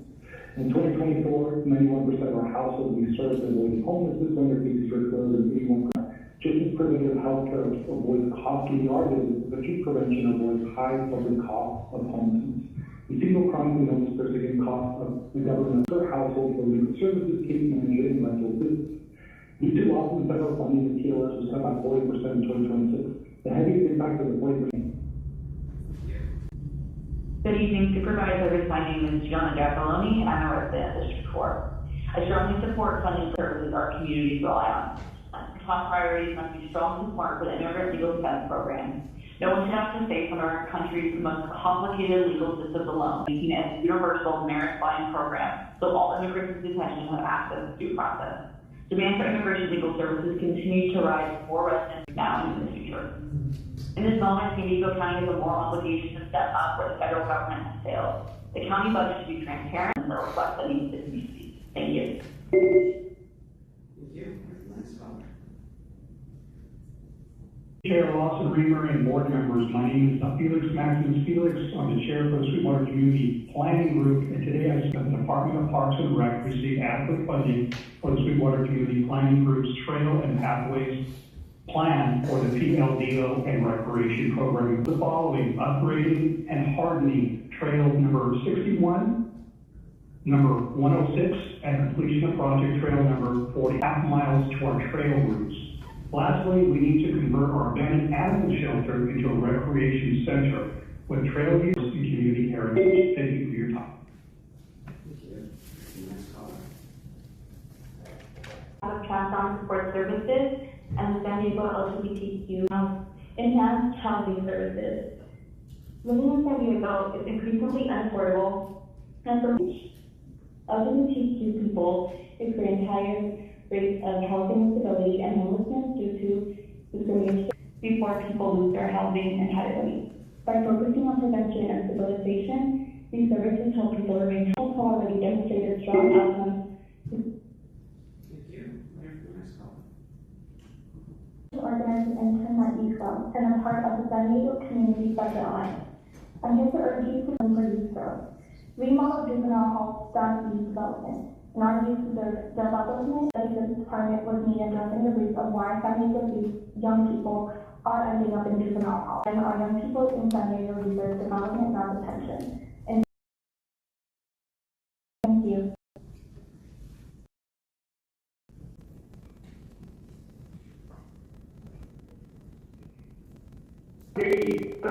Quickly to keep up with the housing needs and not to result in an more housing versus truly low income, 30% AMI per house.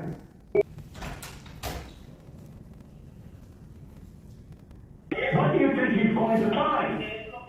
I know you don't want to release it in the RA and regulations, but this is the same word to your guys' rhetoric and spreading the division. Because the flashpoint will.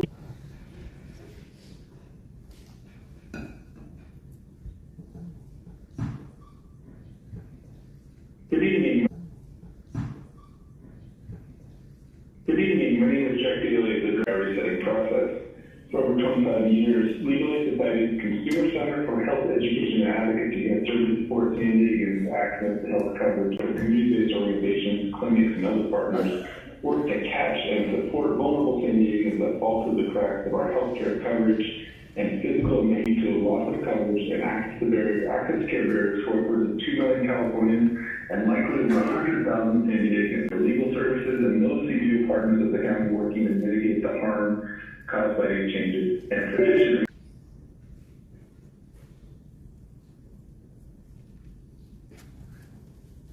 Hi, this is Andrea Eving. I survived in San Diego as a result of being completely abandoned and totally tortured by the county and city to stop contracting with dope dealers. Do you know what I mean? Like awarding $5 million of county dollars. I don't know, following the law, the Brown Act, that sort of thing.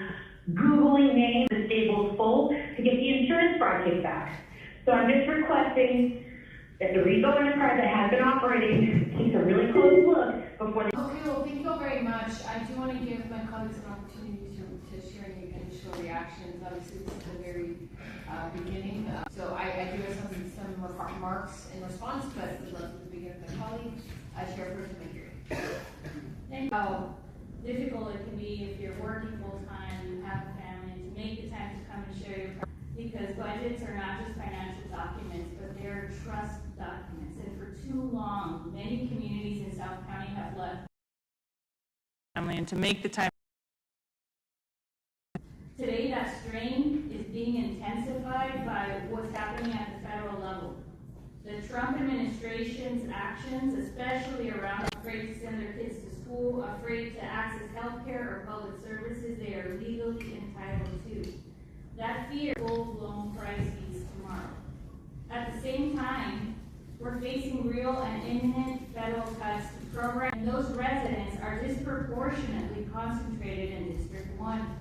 When those support systems are lost through increased emergency room use, more unhoused families, more untreated addiction, prolonging exposure to pollution, inaction is not neutral.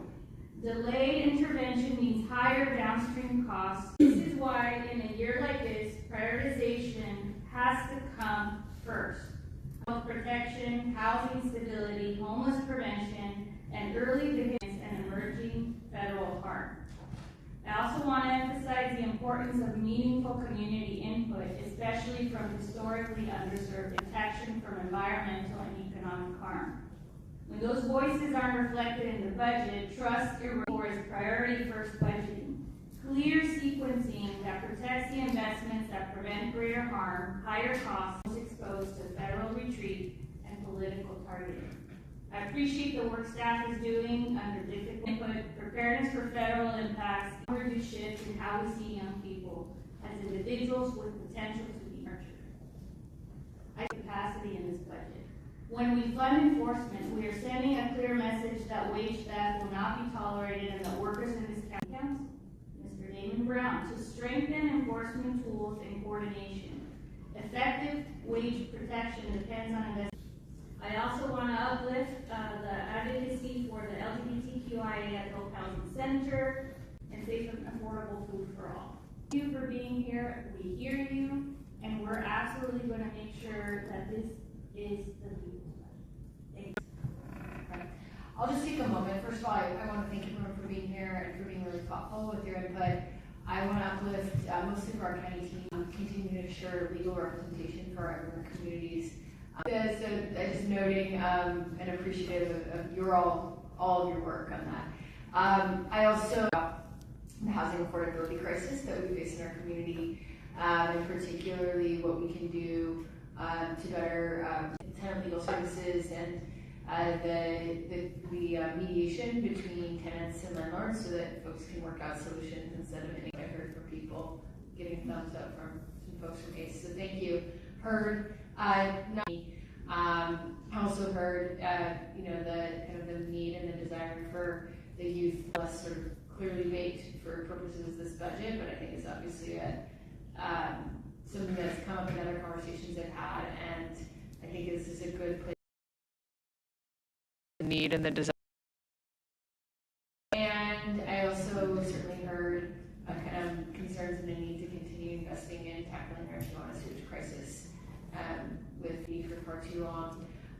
I know there were other issues. I think there were some really good, this is a good time to do that. So hopefully the supervisors whose district those were in noted that. I think those are really important things to flag as we put the budget together. I will say, you know, in my experience, when I was elected, it's a long time ago now, whose district that we didn't make any sense for my predecessor as sort of some infrastructure spending in my district. And we did a community survey and Mesa Epicenter and really built out a space for young people in Mira Mesa and people had never had that space before. So that I just appreciate that and think it's really critical, and I think it's where the best ideas come from. So lots of feedback and lots of input. And if you said something awesome and I forgot, critical for being here. I really appreciate you. Thank you for all of your thought and your work on trying to actually make our county function and be accountable to humans. We all, you know, have families and you could be home with your families tonight. So thank you for prioritizing the public good, because we need you. Add space for adjournment will be presented by Supervisor Desmond in memory of Dan. Thank you, Madam Chancellor. A man whose life was defined by his service, integrity, and his quiet excellence in 25. Under his leadership, our county funds earned the highest possible Fitch ratings for a year. He worked to help keep our county strong, stable. Of his time to organization. We mourn his passing, will miss him deeply, and extend our sincere condolences to his family.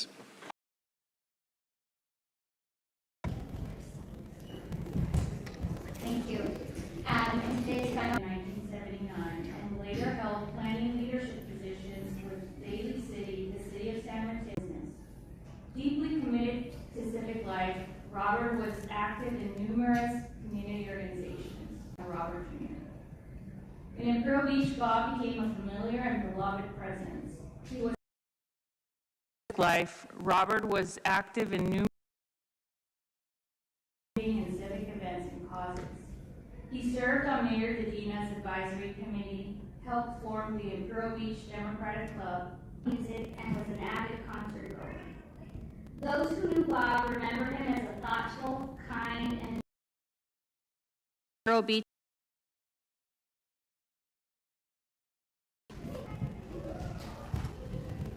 My second adjournment, 2025. These were people who came to our country seeking the most basic right, the right to life. I would like to name each of them so they will not be forgotten. Nicole Renee Good, Maxine Chernak, Juan Alexis Tineo Martinez. I would like to name each Marie Ann Blake, Abelardo Avellaneda Abrelado, Jesus Molina Bella, Johnny Noviello, Antonio Batres Vargas, Oscar Rascón Duarte, Santos Reyes Vanegas, Ismael Ayala Uribe,